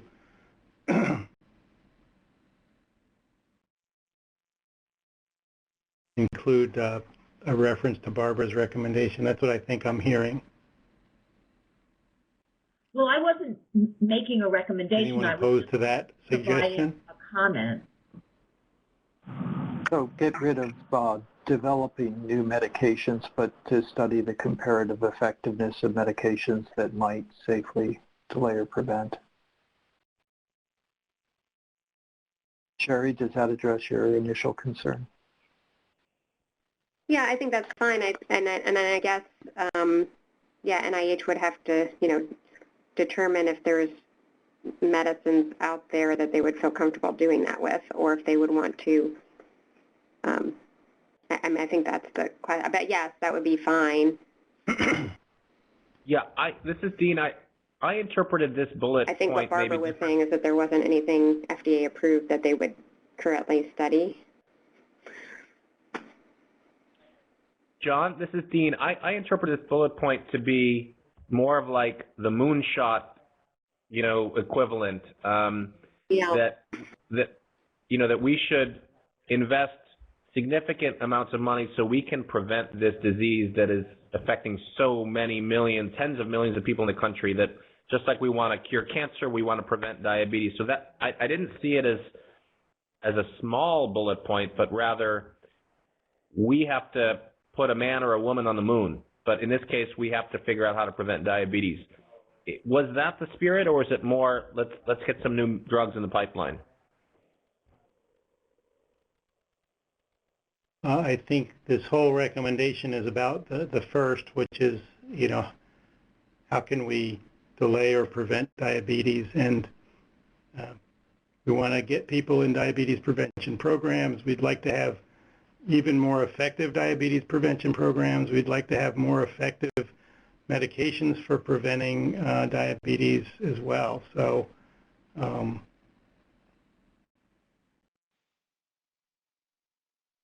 So that would really argue in terms of the original recommendation. Yeah.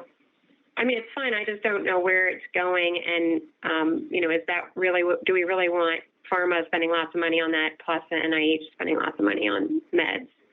That's all. I think meds get a lot of money and other areas don't. Yeah, this is Paul Conlon. I just wanted, I affirm what Sherry is alluding to. Barbara's comment about the fact that NIH does comparative effectiveness search might allow you to leave this in if that was inserted, with the caveat that there are no approved drugs, albeit metformin was studied as a preventative strategy and still does not yet have an indication. We'll hear about that subsequently. If you wanted to include this, you might say something like to study the comparative effectiveness of medications that safely and effectively delay or prevent the onset, because that also could mean studying the repurposing of existing drugs, already approved drugs that hadn't been studied with that indication and that pharma has no incentive to do. So it might be able to allow you to get that recommendation through with the idea that you're looking for NIH to do something that pharma is not going to do. NIH is not going to do development, but they may be able to do real-world studies of agents that could have this promise. That's an easy change to study the comparative effectiveness of medications that safely and effectively prevent the onset of type 2 diabetes and its complications.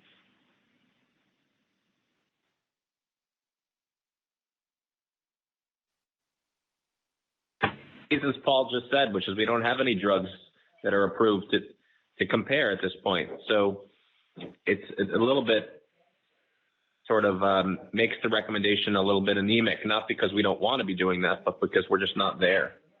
Well, Dean, I'd counter that by saying what NIH can do is studies, and they can do that when drugs don't have an indication but show promise. Yes. And yes. So that's where research is might be different from actually taking approved drugs. If Barbara can concur on that, then I support that.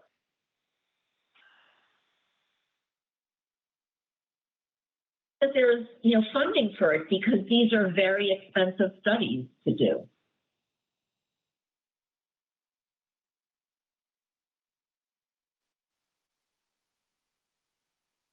Maybe makes the case that we need to fund them because they may not get funded. And then we're back in the next place of funding, the very expensive insulin. All right. So I think that's the issue.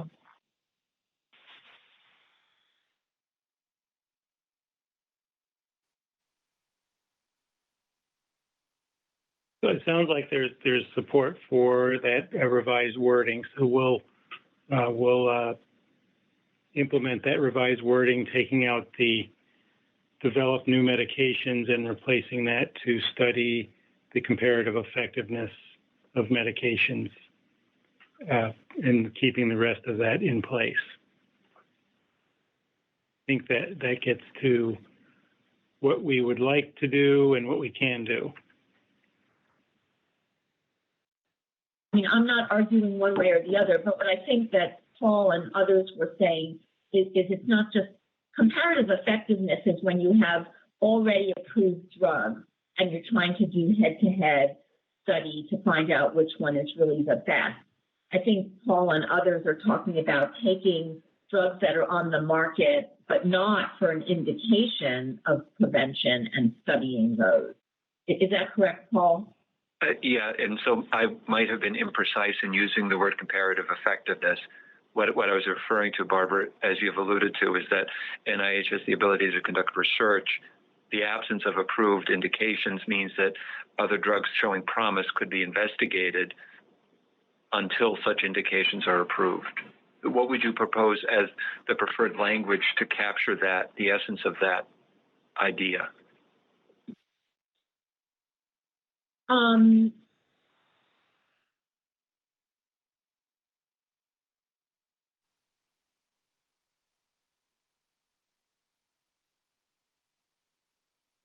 I don't know, to study whether medications are available that safely and effectively delay or prevent the onset of type 2 diabetes. How about to perform research on medications that can effectively delay or prevent the onset? Well, I think what Paul is saying is there may be medications that are approved for other indications, like just like metformin is approved to treat diabetes. There may be other medications that are approved to treat diabetes but have not been studied to see whether they can be used in pre-diabetes.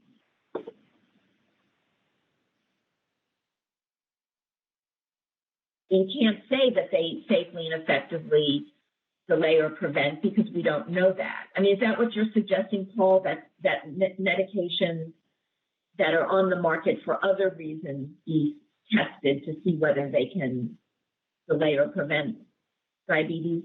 Yeah, aside from the cost of doing such a trial, given is significant, an investigator or a group of investigators might propose a trial in which metformin, SGLT2, and GLP-1 agonists are all studied head-to-head in comparison to their ability to prevent the onset of diabetes. All drugs are have indications, so they're approved, but not for that specific indication. That would be something that, in theory, NIH could fund with available resources.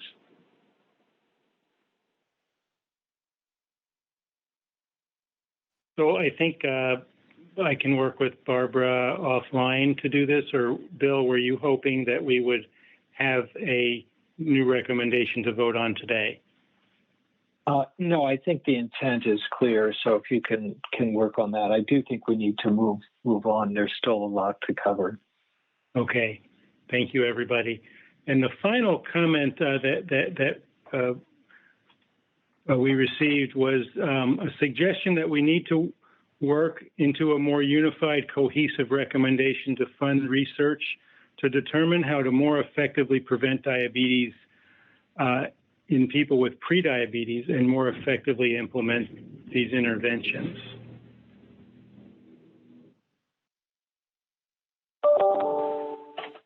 And I think that's partly what we were just talking about with medications. And I think there's specific bullets here that kind of address those things. Not sure how to make a more cohesive recommendation or research. Does Dean have a comment? Someone is blow drying their hair, but thank you for doing that. Yeah, this is related to that last comment. I agree with you, John. I don't think it requires, I understand the spirit of the comment, which is to have a bold statement about we got to start preventing diabetes and figure out how to do it quickly. Along those lines, I just wanted to ask you, is somewhere in the discussion section beyond these recommendations, is there some discussion about the need to develop more precise biomarkers or indicators of who actually among the large denominator is at highest risk of progressing to diabetes? So whether they're medications or DPP-like interventions that we can scale appropriately and have the greatest effectiveness? Is that showing up anywhere in the research? If you, well, we mentioned this in the background halfway through here. Finally, people with diabetes are a heterogeneous group. Individuals have different physiologic abnormalities that contribute to dysglycemia, et cetera.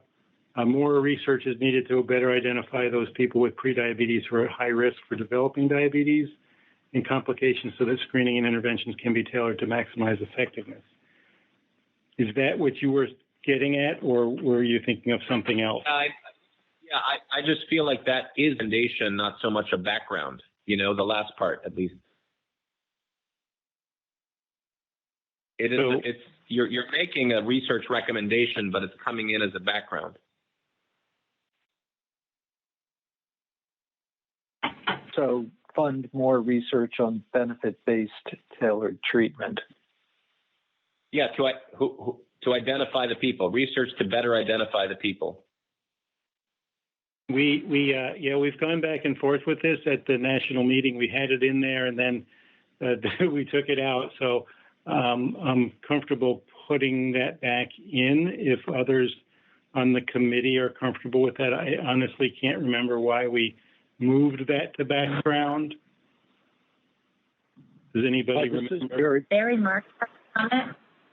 Yeah, thank you. I was just going to say that I support that recommendation to put it back in as a research recommendation. Over.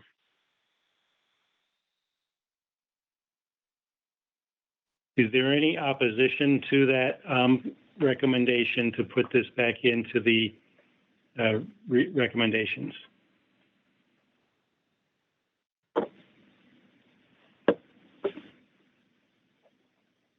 Okay, I do not hear any opposition. Any hands raised? No. All right, let's move on to the next one, which is recommendation 4. David, are you ready? I am.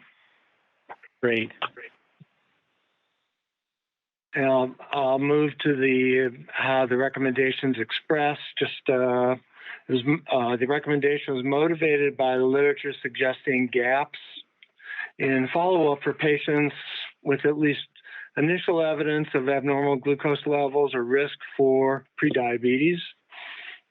And we received a couple comments. One is to change the word from confirm to ensure, with confirm perhaps being overly optimistic, but there was a second comment that I thought was actually a really helpful suggestion, and that would be to consolidate and actually move this to the third recommendation, which you may recall was the adoption of the clinical quality measures for screening and follow-up of abnormal blood glucose, so that this recommendation, this idea of using existing administrative data to identify patients meeting criteria for prediabetes could be included as an example, as one possibility for the quality improvement programs that we mention in that recommendation. And therefore, we'd also be consolidating, at least within this focus area, to only have 3 recommendations. So I guess that, that's sort of what the comment suggested that I would second, and so I'd be open to any concerns about having this listed as a possible example of the quality improvement program that we mentioned in support of those clinical quality measures that had been proposed by the AMA and that we are recommending.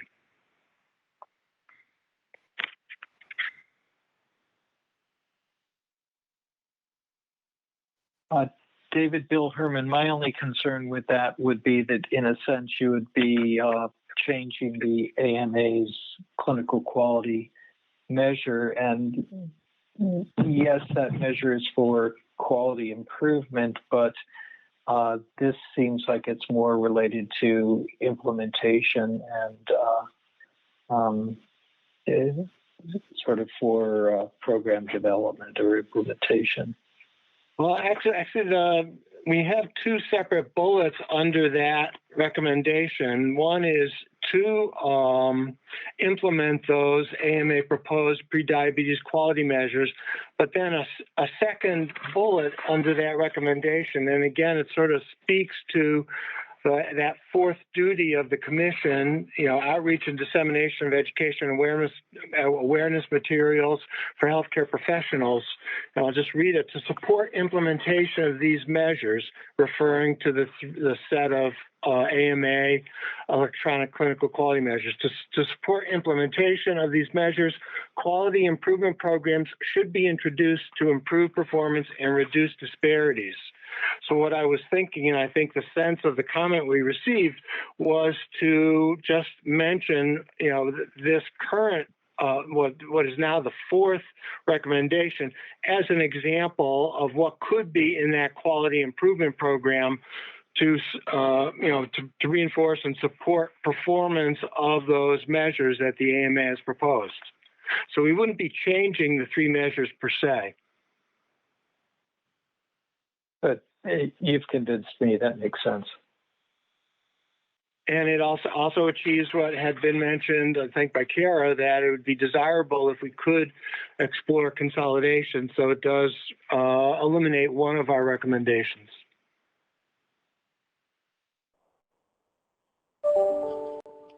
Hi, this is Bill Chung. I don't have any concerns about. Sounds good. Yeah, I don't have any concerns about consolidating. Any other comments about this?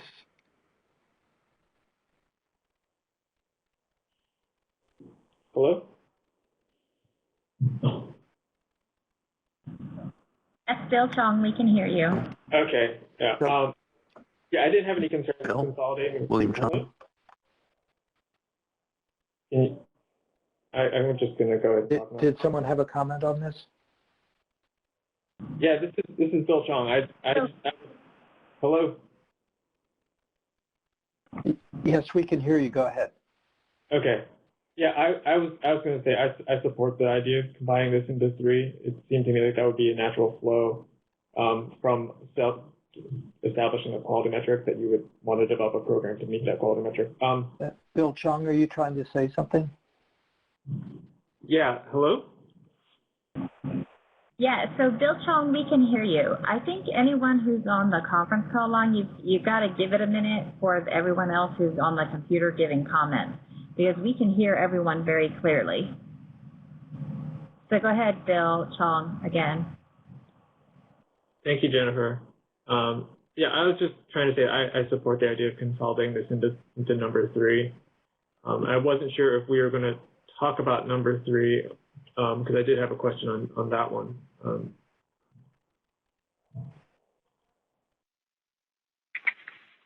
Well, it had not been listed, but since the suggestion is to fold this one into number 3, I guess it'd be relevant to hear. Sure. This is Bill Chung again. I think my question is sort of similar to one that came up in an earlier discussion about specifying a specific quality measure from a specific group, and if we wanted to be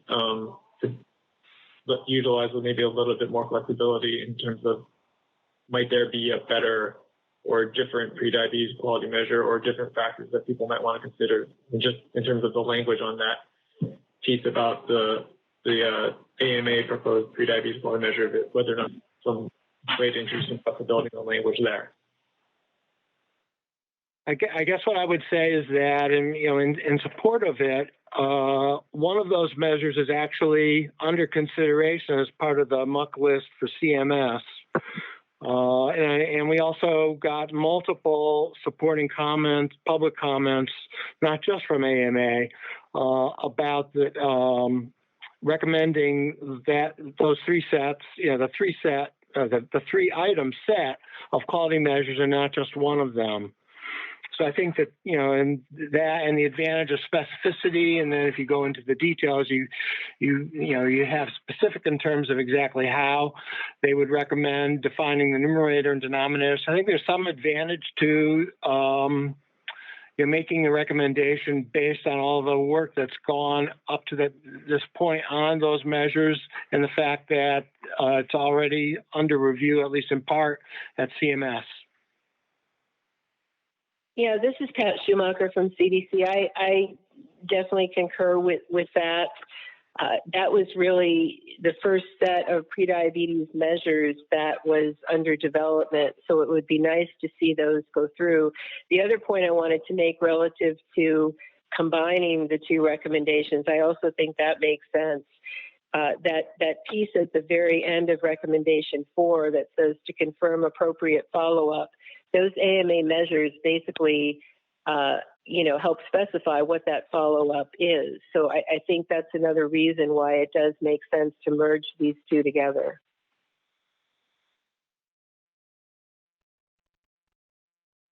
But I think we need to move on to the next one.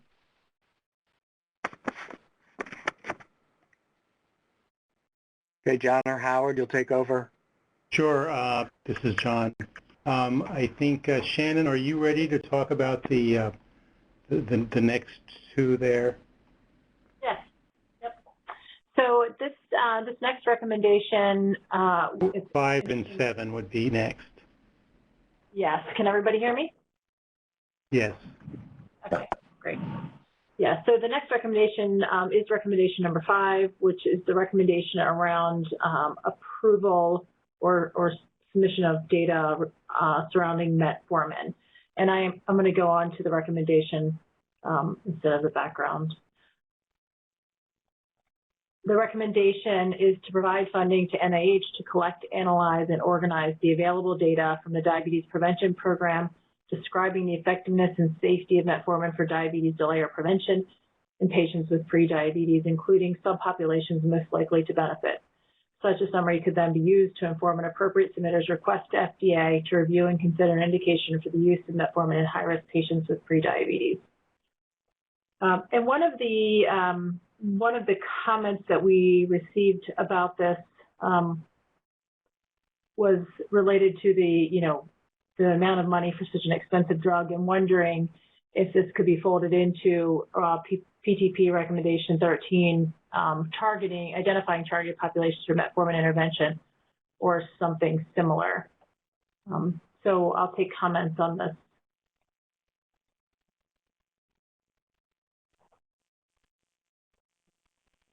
Seems to me like that's a separate issue. Hi, Shannon. This is Phil Chung.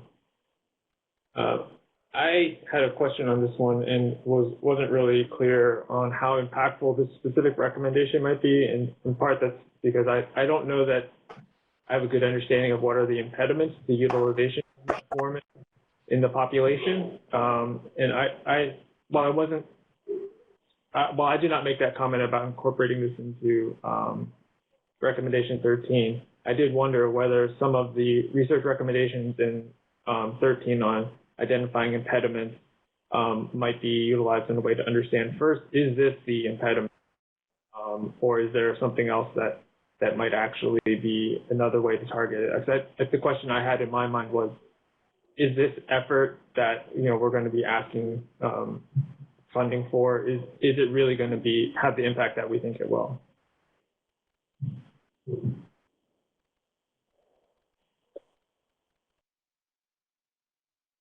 Point, and I don't know if that might be something we could include in the research recommendations, as a research recommendation to look at that. I think as we talked, among the commission, as a group of people involved with diabetes, that one of just among our group, one of the biggest issues is that, it can't be supported, promoted, really discussed, if you're presenting. So there's little ability to promote the use of metformin in diabetes prevention, even though it's a national recommendation. And that prescribers feel like they are limited in prescribing it because of its lack of indication. Yeah, it is pretty clear that pharmaceutical marketing affects utilization, and the inability to market metformin for diabetes prevention, I think, must impact its utilization.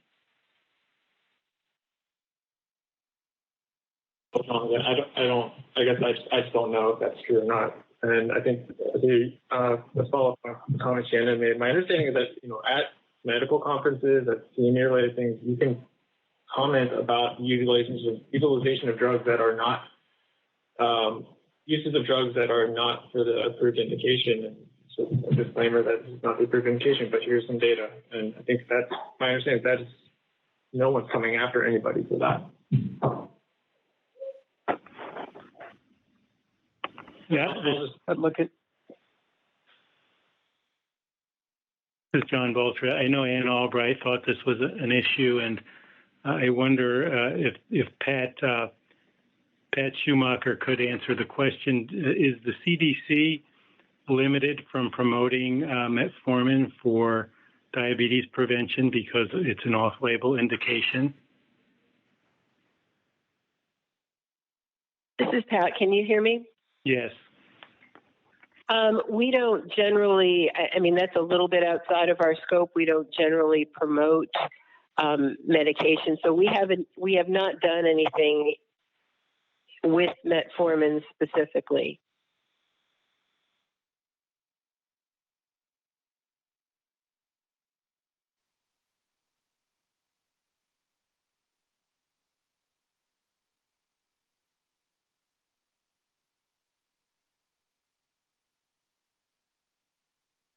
Any other opinions about whether or not to keep this recommendation? This is Bill Herman. I think it's important to keep. And again, if you look at the billions of dollars that are spent each year for pharmaceutical marketing, pharma would not be spending that kind of money to market medications if it didn't have an impact. And there is a strict prohibition against marketing metformin for diabetes prevention without an FDA indication. So I think it's critical. This is Carol. Can you hear me? Statement, Ms. Dean. I just wanted to say I agree with Bill Tong. There have been so many situations where we assume what the barrier is, and then when we test it, it's not. But I also wanted to ask, do generic companies market that much?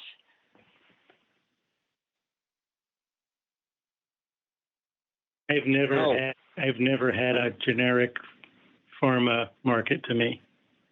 So is that even an issue then? Because it's widespread generic.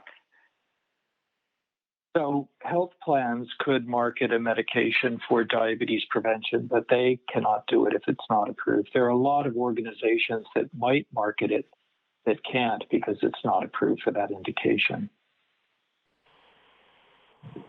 Dr. Herman, this is Bill Chong. Is that I haven't heard that, so that's interesting to share. As far as my understanding is that they can have their own recommendations, but I don't know much about that space. Yeah, and the other thing is the uptake of prescribing by primary care of metformin is pretty low for people with prediabetes. So that's the hope. And to Carol's point, maybe that's not the right approach, but the hope is if it got a approved indication that would help to change that behavior. Yeah, this is Dean Schillinger. As a primary care doctor, this is the #1 barrier to primary care doctors prescribing metformin, is that they say it's not FDA approved for this indication. Dean, this is Bill Strong. Yeah. Can you say who? I would say that we see that same limitation on the IHS.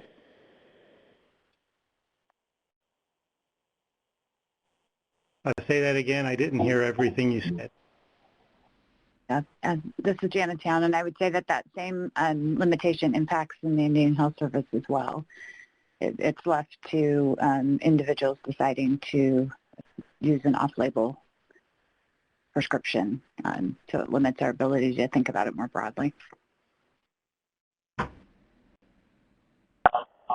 This is Bill Cook.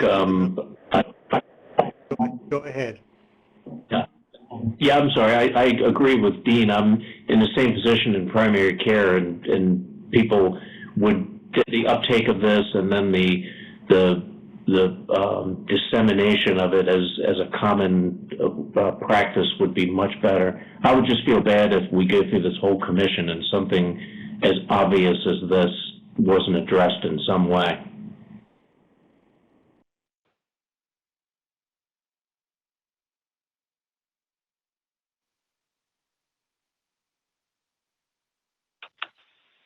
I hope that answers the concern. Let's move on to the next one, unless there's any other specific comments about metformin. So you intend to leave that recommendation then? Right. I think we'll leave the recommendation. That's a yes. Yeah.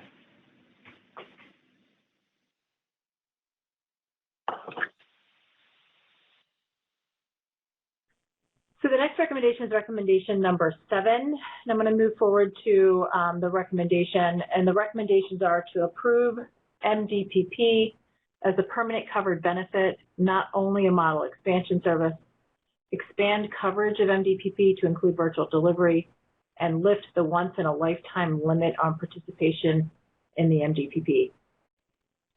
The primary comments were, could we combine these? So, in fact, there was a comment about combining potentially 6, 7, 8, 9, which all in some way surround MDPP or the national DPP. The comments were about streamlining the CDC recognition process, better aligning the national DPP and MDPP, lifting the once-in-a-lifetime limit, testing funding models, increasing and streamlining reimbursement for the MDPP to provide financial stability, and expand coverage to include virtual delivery. So all of those and the covered benefit. There were some comments about combining them all into one group of recommendations, one bulleted list. Were there any further comments about these specific 3 recommendations? Hi, this is Barry Marks. I have my hand raised. So I've been reading across the recommendations within the draft document for consistency and clarity. And there are several points where recommendations reference developing CMMI demonstration projects or models. So it's very clear that the Commission recognizes and supports in good faith CMMI models as having utility. So my question for our first bullet point, where we say approve MDPP as a permanent covered benefit, not only a model expansion service, do we intend that to mean based on the evaluation of the MDPP as a CMMI demonstration model? Do we mean regardless of the results of the evaluation, or do we mean prior to a final evaluation of the demonstration model? Over. Thanks, Barry. You know, I think this has come up quite a few times, and I think, you know, certainly people have spoke to the CMMI process, but have also spoken to the data surrounding the diabetes prevention program. And, you know, I think that the concern was, are we holding the national DPP or the diabetes prevention program to a higher standard than other covered benefits?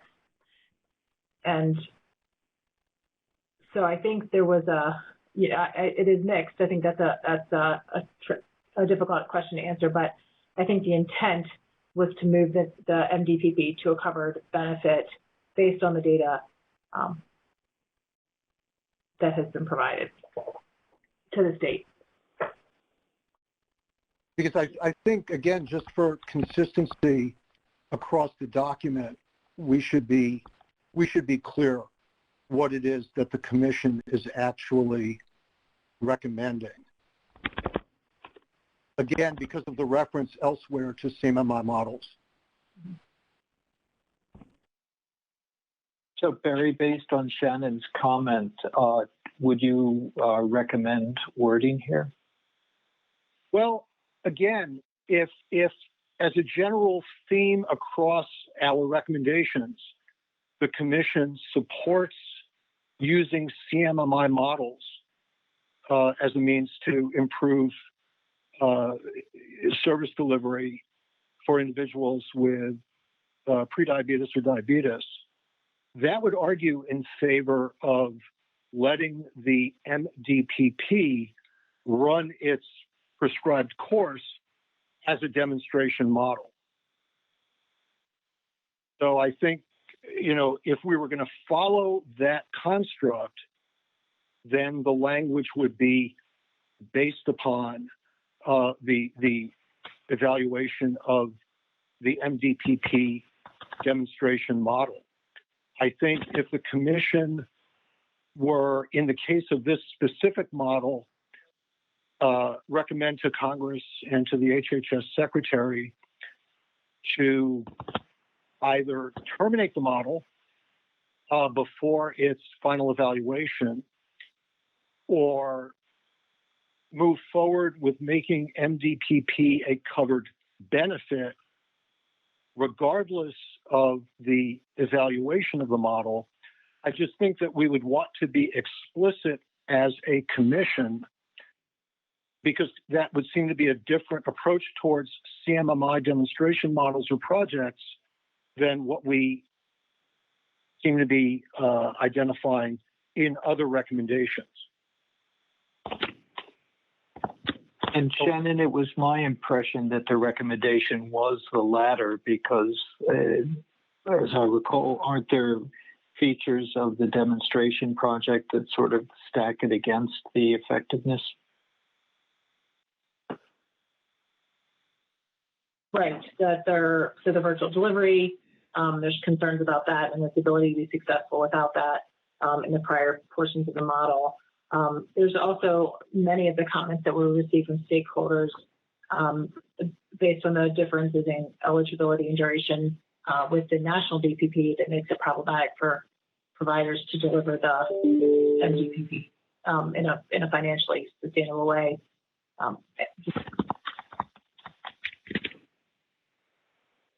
So what would you think then of Barry's second suggestion? And maybe, Barry, you could repeat the wording. Yeah, I don't know that I have specific wording. I was trying to better understand what the intent of the Commission is in this recommendation. But I don't think I have specific wording that really captures that. It was more posed as a clarifying question. This initially came up, and Pat made some comments about the concerns specifically, and I know we've received many comments from stakeholders about this particular issue.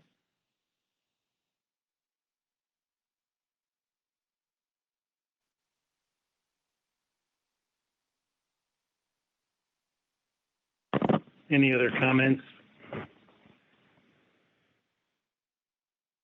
So Shannon, it would help me if you could make a recommendation. It sounds like the intent is to approve it as a covered benefit, regardless of the results of the CMMI demonstration. So to recommend that the CMS move forward to make it a permanent benefit. Recommendation. I think the feeling, having talked about it from way back, you can move the slide. That's just quick. Back when, where are we? There we go. Is to, right now is a model expansion service through, based on the test. And I think the recommendation through the work group and through the PTP was that there is data to support the national PPP, and while it is a CMMI innovation, that there's data to support its utility.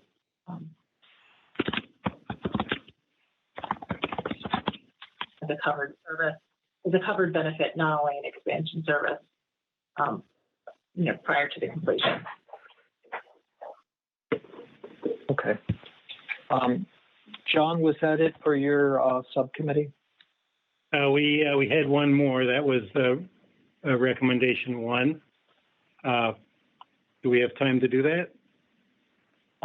We're now about 25 minutes over time. Were there specific questions that had come up with respect to that one? I'd have to defer to David on that.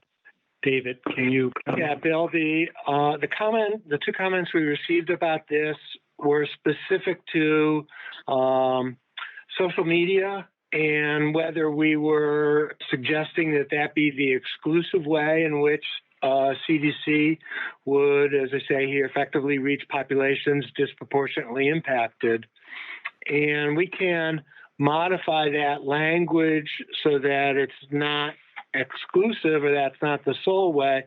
But, I wanted to allow Pat Schumacher to also kind of explain why it got the emphasis that it receives here. Yeah, basically this recommendation was targeted on social media because it really arose out of the importance of working with champions in various areas to help carry this health messaging to audiences that we really need to reach, high-risk audiences that may not be getting these messages. And social media is a very targeted and effective way to do that. We have a lot of data supporting that. And we have employed social media together with our Ad Council campaign to reach and use social media influencers to successfully reach, again, these high-risk audiences that can be difficult to reach. So it is a medium that has been shown to be effective in doing that. We would not be opposed to a broader recommendation, but I think we need to be aware of the importance of using specific, proven technologies and methods to reach populations that are just so critical to reach. So the recommendation to generalize it might be to use multiple methods to identify and engage at-risk individuals, including popular social media influencers. It seems like that would take care of it. I would agree, Pat. Does that sound okay? Yeah, I think that's fine. Any other comments on this one? Good. Jennifer, I think we should move on. Were we going to take a break now, or should we push ahead right now to treatment of complications?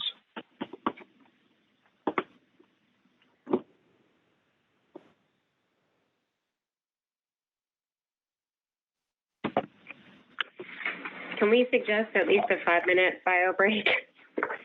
Okay, let's take a 5 minute. Off for 5 minutes. Let's take a 5-minute break, but reconvene at as close to 3:30 Eastern time as possible. So 5 minutes. Great. Okay, we'll start again in 5 minutes. Thanks, everyone.